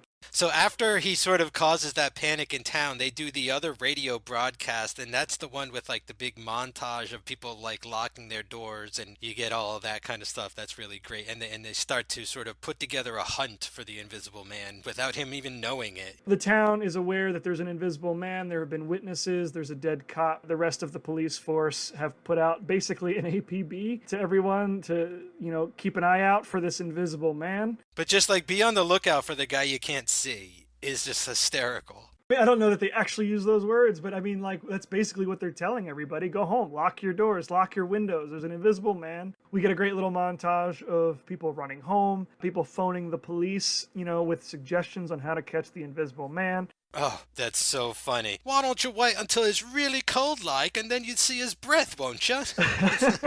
And in that sequence, we've got John Carradine in a cameo. Now, he's in this scene again someplace else in like a similar kind of capacity, but there's a man with a big giant mustache. It's John Carradine for any eagle-eyed viewers. John Carradine would, of course, become famous in the horror community in his own right. He also plays a few characters within the Universal Monsters films, so we will definitely be covering John Carradine again in the future. I just wanted to point that out because I thought that was a fun little cameo. Because I think that was John Carradine before he was John Carradine. He was just this guy. Yeah, I guess I knew him mostly from Grapes of Wrath and his son. was a big actor, right? Because is his son David Carradine? That's one of his children, I think. That's cool. I like that. I didn't know he went back to this movie. Yeah, I think this is like the beginning of John Carradine, and then he would go on to play Dracula and other things before, I guess, becoming John Carradine. Now, with Griffin back at Kemp's sound asleep, Kemp has decided he's going to let Dr. Cranley know that Griffin is there. We get a great sequence where Dr. Cranley and his daughter Flora visit with the hope of wrangling Griffin, right, and helping him become visible again. Flora, of course, insists on being the one to go talk to him because in as crazed a state as he is, she believes that she'll help calm him and help him see reason and whatnot. It starts to work. It starts out pretty well where he's like, "Oh yeah, like I kind of forgot all about you, Flora. Like you're my anchor. You're kind of like the constant." And then the longer they talk, the more he sort of goes into his plans of world domination and it's like Yeah. a major turnoff. It's like, "What are you talking about? Who are you? What have you become?" And he's like, "You don't see it either." He's like, "People are so," he doesn't say it like this, but I'm thinking as I'm watching it, he's like, "People are so small with their small ideas and their small thoughts and stuff." Like that's how he's coming across to me. It's just like, man, like he's too far gone now. I think one of the things I like most about this scene is that it really showcases Claude Rains' ability to handle a wide range within like a couple seconds. Within a sentence, right? Like it feels like within a sentence. Yeah, it definitely feels within a single sentence because up until this point, Griffin has been mildly sympathetic, right? Like we understand that he is trying to get back to being visible and reverse whatever it is he's done, but that's about it. For the rest of this movie up until now, he's kind of been an asshole to everybody. Yes, but we are informed that that isn't who he is, that it's clearly the chemical reaction, right? Like we are told time and again he is a very kind, loving person. He's just, yeah, lost his mind. And this is the first time we ever really see that side of him. We see like the tender, loving side. He's face to face with the woman that he loves. And, you know, he's kind of become the old Jack Griffin again for just a few seconds. And like, I mean, Flora doesn't even say anything to provoke him. I know. He works himself up. He goes from 0 to 60 in like 2 seconds. It's wild because it would be almost like an example would sort of be like, "Oh, Flora, it's so lovely to see you. Stand by my side as I take over the world." Yeah, like for like a half a second, you believe maybe he can be reasoned with. And then, nope. He's still hung up on this like world domination. Yeah, it's all a power play, even, like he wouldn't be love, it would be dominance. Like that's all he really cares about. She would grovel too at some point. You know what I'm saying? Like there's no equal. No one can match him. Even someone he used to love, like his ex-fiance or whatever, like she's never gonna hold up. It's just not in his mind. By the end of this sequence, of course, the police have been brought to this house. Griffin realizes that he's been double crossed by Kemp, who he promises by the next night at 10 p.m., he's going to kill Kemp. Amazing. It's like to foretell someone their death like that. Like suddenly the stakes have really been raised because of how intimate this movie is. The fact that we might lose one in the next scene or two means way more, right? Like forget about these plans of world domination. He's got a lot more things to worry about before he can get to that. But like suddenly we have a goal, an immediate goal. Tomorrow at 10 p.m., Kemp is going to die. What do we do? There's nothing we can do. He's invisible and he's gone, right? Because he leaves. He heads out. He escapes the police in a really fun sequence where he grabs one of them by the leg, swings him around, and steals his pants. Yeah, so a side effect of this drug has to be superhuman strength. He's able to throttle people to death, like knock people unconscious with a single punch, pick someone up by their ankles and spin them around like Neo in the Matrix. Like it's remarkable stuff. Yeah, I don't think it's ever explicitly stated, but there is a moment where he says to Kemp in a threatening way that he's strong. But that's about it. I think we're meant to infer that he has some kind of superhuman strength, kind of in the way crazy people just don't feel pain. You know what I mean? Well, yeah, I was even thinking like the Hulk. Or like the Hulk, sure. Like hulking out after the like during the 80s and 90s, I feel like hulking out became sort of like a term to say when someone like lost their shit all of a sudden. They just hulked out and went out of control and like lost it for a few minutes or something. And like he seems to have that ability too, where it's just like these fits of strength. Yeah. Oh, 100%. Okay, so now that Griffin is gone and at large, the reign of terror starts properly. He begins by killing a couple people who are part of a search party to find him. In what kind of plays as almost like a little funny moment. He kicks one guy like off the edge of this like little cliff, and then as somebody else like rushes to the edge, he's like, "Oh, you want to join him?" Pushes him off too. We learn later that he killed about 20 people in that search party. The following sequence, he derails a train, which we later learn had about 100 people on board. This sequence is one of my favorites. I don't know if you know this about me. I'm a big fan of miniatures. Oh, okay. Yeah, I love them too. I mean, Godzilla movies, like, you know what I'm saying? Like, all miniatures. So, like, that definitely took me back. Yes, like I'm a big fan of practical effects in general, and I especially love miniatures. Yeah, so I love that train sequence, the way that functions. I love the following moment where he goes to the bank and steals a bunch of money and just throws it out into the public, almost like an invisible Robin Hood. Yeah, he's like, look, it's money. I was thinking the Joker in Batman when he's like, who do you love? Money, money, money. And he's throwing the money out at the end of the movie during the parade. Now, if there's one scene I wish was expanded a little more, it would probably be this scene. This is what we who studied film might call the fun and games section of the script, where the Invisible Man goes out into the world and does Invisible Man things. We get some pretty horrifying stuff with the train derailment, but I feel like this could have used a little bit more. If I'm going to add time anywhere to this very efficient 110-minute movie, this is where I would put it. I think just the fun of seeing the Invisible Man wreak havoc. I get so much joy watching it, but I understand that this movie is so full of effect shots that I imagine they were like, okay, we've got enough. We can't afford to do more. Right. It almost reminds me like when you're watching King Kong and then they get to the end and he's set loose in New York City. You're like, I can't believe this is still going, that he's set loose in, the rate. Like, that movie is wall-to-wall havoc, and you sort of feel it missing a little here, I guess. I mean, again, that movie will come out after this. But, like, yeah, you do feel like you see him derail the train, and you're like, wow, the stakes just went up, like, unbelievably. I want to see him blow up a building. You should see, like, incremental scales of carnage after the train wreck, or the train wreck should be like the coup de grace or something like that of the sequence. But that is some remarkable effects. Again, practical special effects, though, that looks perfect, picture perfect. Everybody was probably 100% sold that was an actual train wreck. Yeah, 100%. And it's not the only time we'll see miniatures in this film. I was thinking about, I know how much you like stunts. Most of these movies, when we watch them, you're looking out for a stunt of some kind. And I'm thinking that in this one, like, the miniature work kind of replaces the stunts. Did you find a stunt that you were really into? I could only really find one stunt, and that's sort of early on in the beginning where the innkeeper is thrown down the stairs. He does a terrific stair fall at one point. But that's like kind of it as far as like true blue stunts go. So yeah, I think there's a certain point to the idea of it being replaced with like the effects, right? I mean, because a stunt is an effect. I would definitely consider a stunt a special effect. So yeah, it's in the same sort of vein, and yeah, definitely taking over sort of that screen time. Now, there was a fun fact I learned about some of these miniature sequences. The train in particular was reused in other films, including Sherlock Holmes and The Voice of Terror. Okay. I think we talked about in Dracula, the sequence of that ship that he was on. Like, that was recycled footage from another film. There's a miniature effect shot that happens later in the film, which we'll get to, that was also reused. So I love that these shots, these sequences that were shot for The Invisible Man ended up becoming disaster sequences and other things.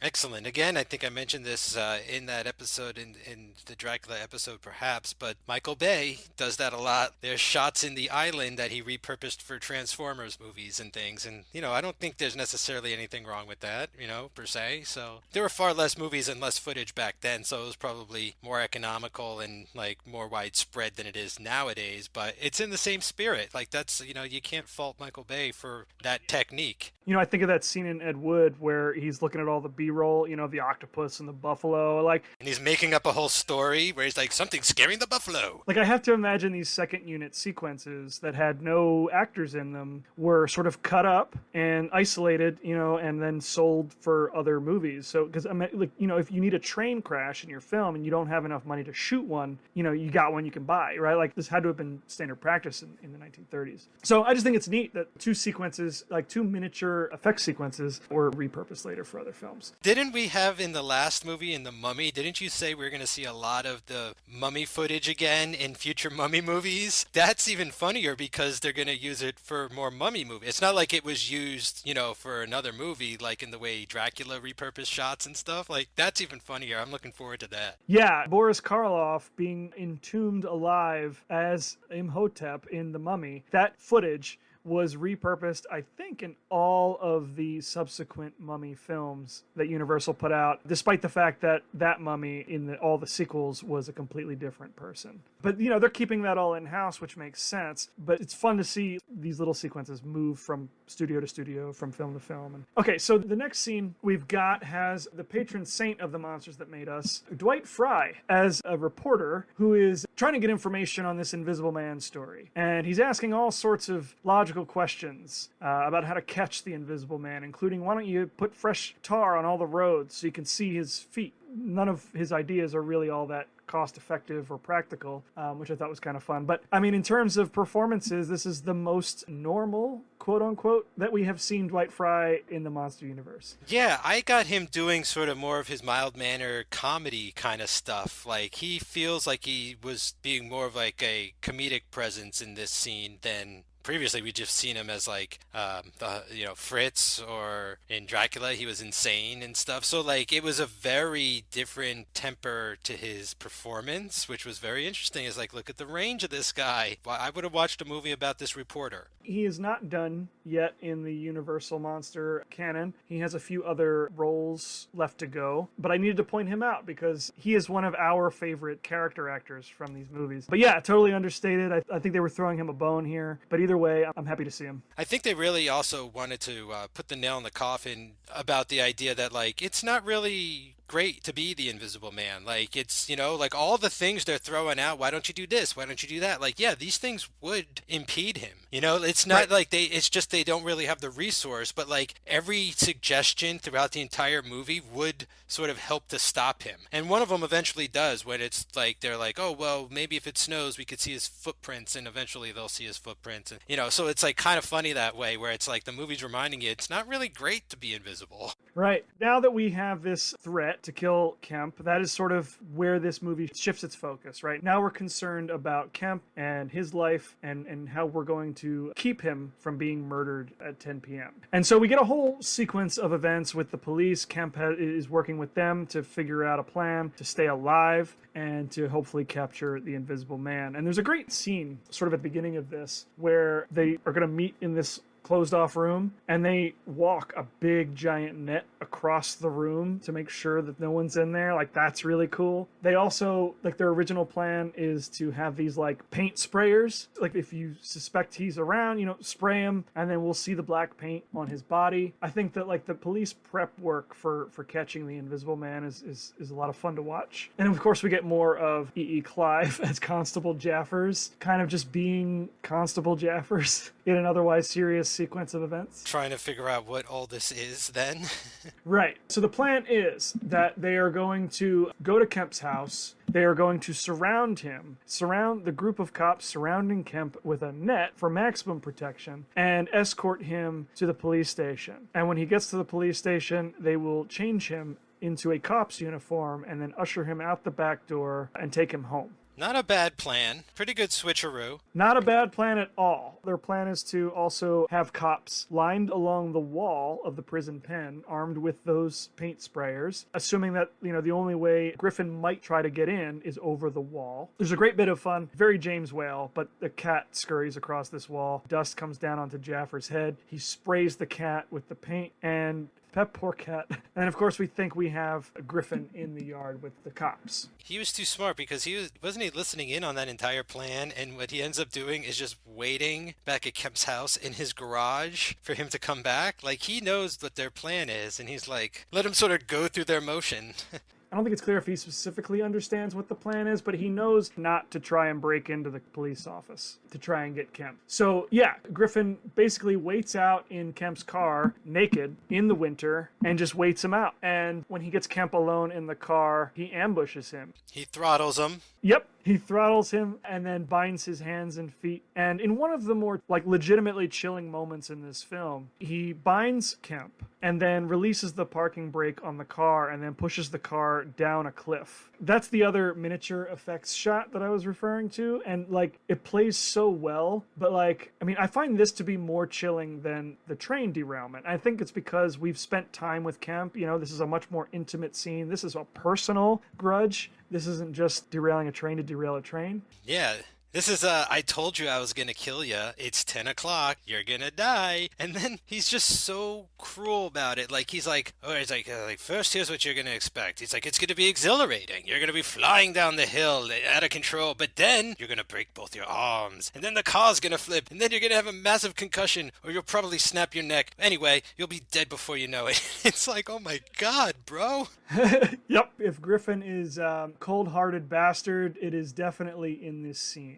This is maybe the moment in the film where I'm gonna turn on Griffin. Like as an audience member, you know, like it's been fun watching the effect shots of the train and other things that he's done, but now he's killed somebody who legitimately could have helped him, and there's no going back. At this point, with Griffin still at large, he is trying to figure out a place to go. He's still just kind of wandering through the countryside. He decides he's going to take shelter in a barn for the night. This is one of the things, one of the sequences I love most about this story is that for all of his hubris and grandiose, you know, behavior, what gives him away is a snore in a haystack. Yeah, dude, you can't disguise your voice to be invisible, you know? Like, you give yourself away in ways you don't even realize. That's what I mean in that, like, the filmmakers thought of everything. They even thought of more than they let on with their main character. Right. His snoring gives him away. That feels very James Whale to me, because it's comical how he's discovered. It's not really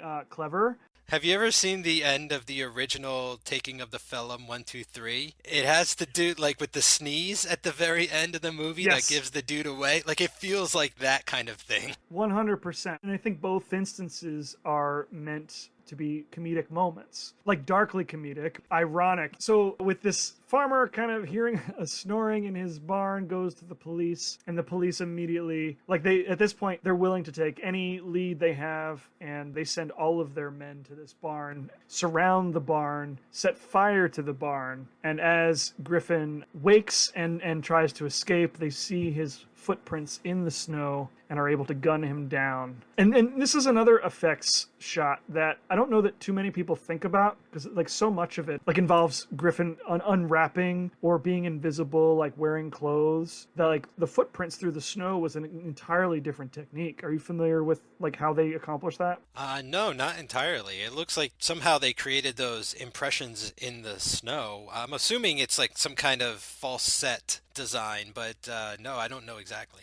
Basically, they built this platform and they had like blocks, like footprint shaped blocks like dispersed throughout it, and then they covered it with snow. Then they would like drop the blocks through the platform to simulate footprints. Like the snow would drop. You know what I mean?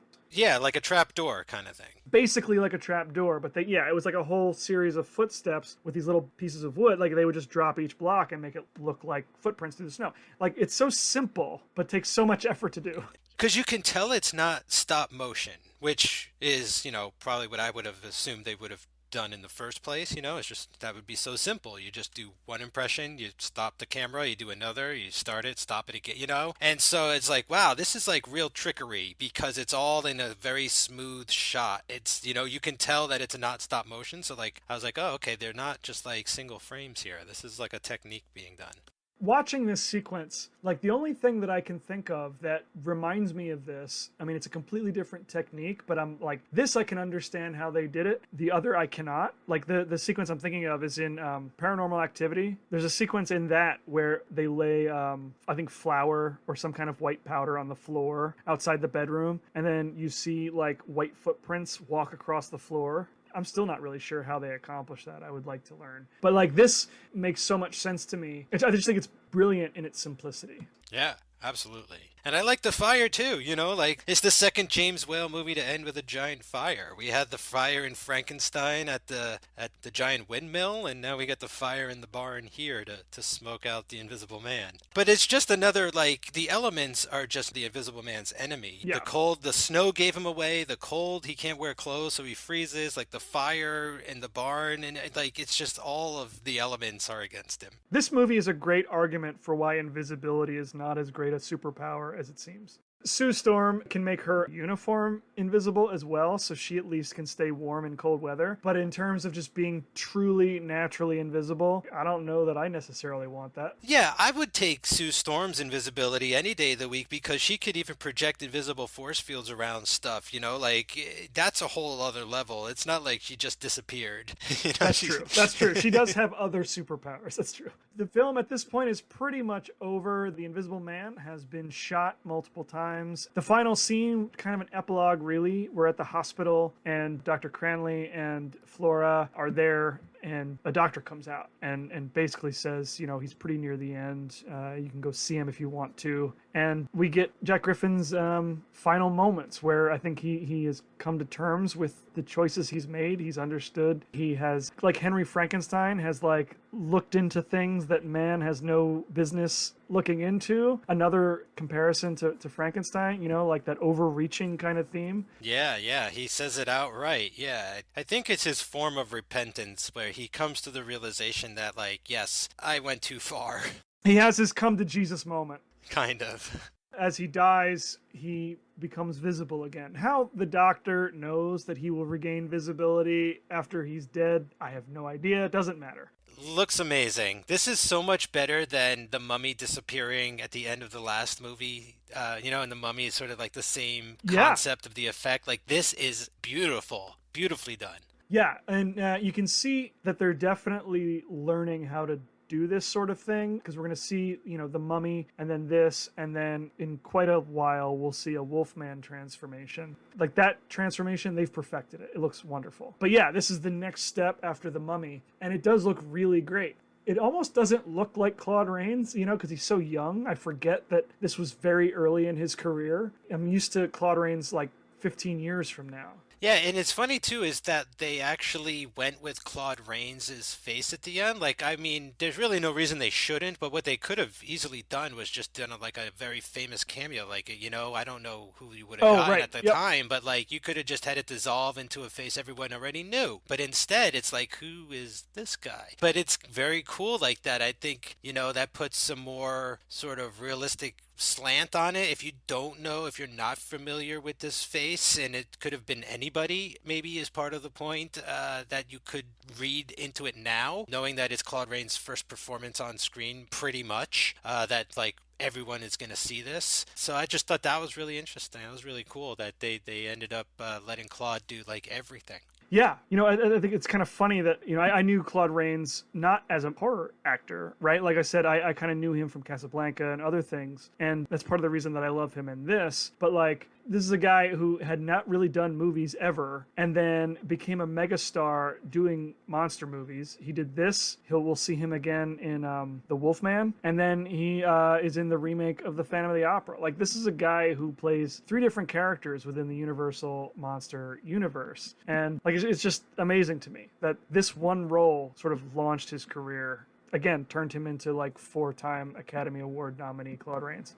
Love it too. Yeah, I'm a big fan of all of his stuff. I love not just Casablanca, but I love that Robin Hood that he's in. He's in, I think, like a Hitchcock movie or 2. Like every time he comes up, it's just very captivating. It's amazing to me to think about what the world would be like if he hadn't done this movie. He wouldn't be Renault in Casablanca. He wouldn't have been in Notorious. He wouldn't have been in Mr. Smith Goes to Washington, probably. He would have been probably just a very popular stage performer. But thanks to James Whale, he became, a huge movie star. That's another reason I love this movie so much. I think that's a good place to wrap up, unless there's anything else you want to add, Mike. No, I think that's a good place to wrap it up. I just want to say this movie's great. I had just as much fun watching it as I ever did. I think he is still, at this moment, my favorite monster. I think it has a lot to do with him being human and experimenting on himself. And like that is a big difference from Frankenstein, where Frankenstein sort of like had an experiment. The Invisible Man is his own experiment. Like there's a lot to be said about that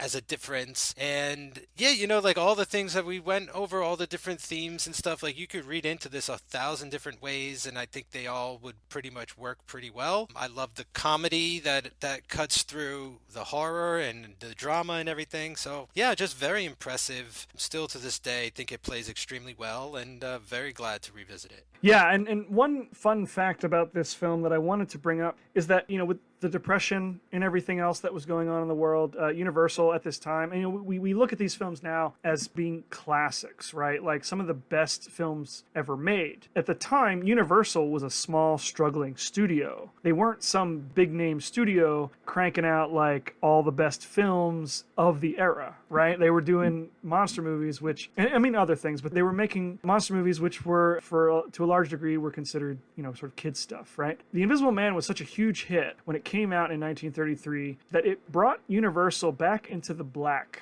for the first time in 2 years. And when I think about the modern era, right, Universal was trying to create their dark universe, which I really hope to get to that Mummy film. They had these plans to bring the monsters back, and it failed. Universal is in a much different position now. They don't need these characters, but the character that revitalized interest in the Universal monsters in recent memory was the Invisible Man from last year. So I love that this particular character has done so much for this studio, both in 1933 and in 2020. The Invisible Man has sort of, I mean, it didn't save Universal last year, but it did sort of save this idea that the old school monsters were a lucrative property again. Yeah, it's still viable, and it's a completely different take on the Invisible Man. Like, I don't think there's a single thing in this movie that's in that movie, or vice versa. Right. Like, it is, and it still works. Like, that's what's so great about the property. And I think we mentioned,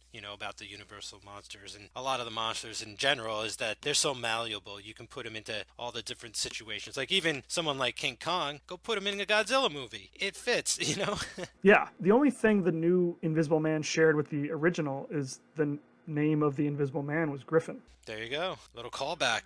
They made a clear attempt to make it a remake, but they updated everything else, which hopefully we'll get to that movie. I really loved it, but I can safely say that 5 episodes in, the Invisible Man is still my favorite Universal monster. I think Frankenstein is still my favorite overall film, but the Invisible Man cannot be touched in terms of individual characters. Nice. So he still holds the title. That's it. With that, I think it's time for us to disappear again, but we'll return on Friday, March 26th to discuss the first sequel and the second James Whale film in a row, The Bride of Frankenstein. In the meantime, you can follow us on Twitter at MonsterMadePod, on Instagram and Facebook at The Monsters That Made Us, and you can email us at themonstersthatmadeus@gmail.com. You can follow me on Twitter at Dan Colon. And Mike, where can listeners find you? You can find me on Twitter at _Mikester. I am at cageclub.me. You can find all the other shows that I am on, facebook.com/cageclub, at cageclubpod on Twitter and Instagram. Check me out there, and you can find all the other great shows on the network at cageclub.me as well as this one. And if you enjoyed this episode and want to support our show, please, please, please give us a 5-star rating on iTunes. And you can also become a Patreon subscriber at patreon.com/themonstersthatmadeus. And let's not forget our t-shirts, Mike. You can find the link for our t-shirts at our aforementioned Twitter and Instagram bios. They're on tpublic.com. We have 2 designs currently with more to come. And for all things Cage Club related, head on over to cageclub.me. That's cageclub.me. Stay spooky, everybody. What's all this?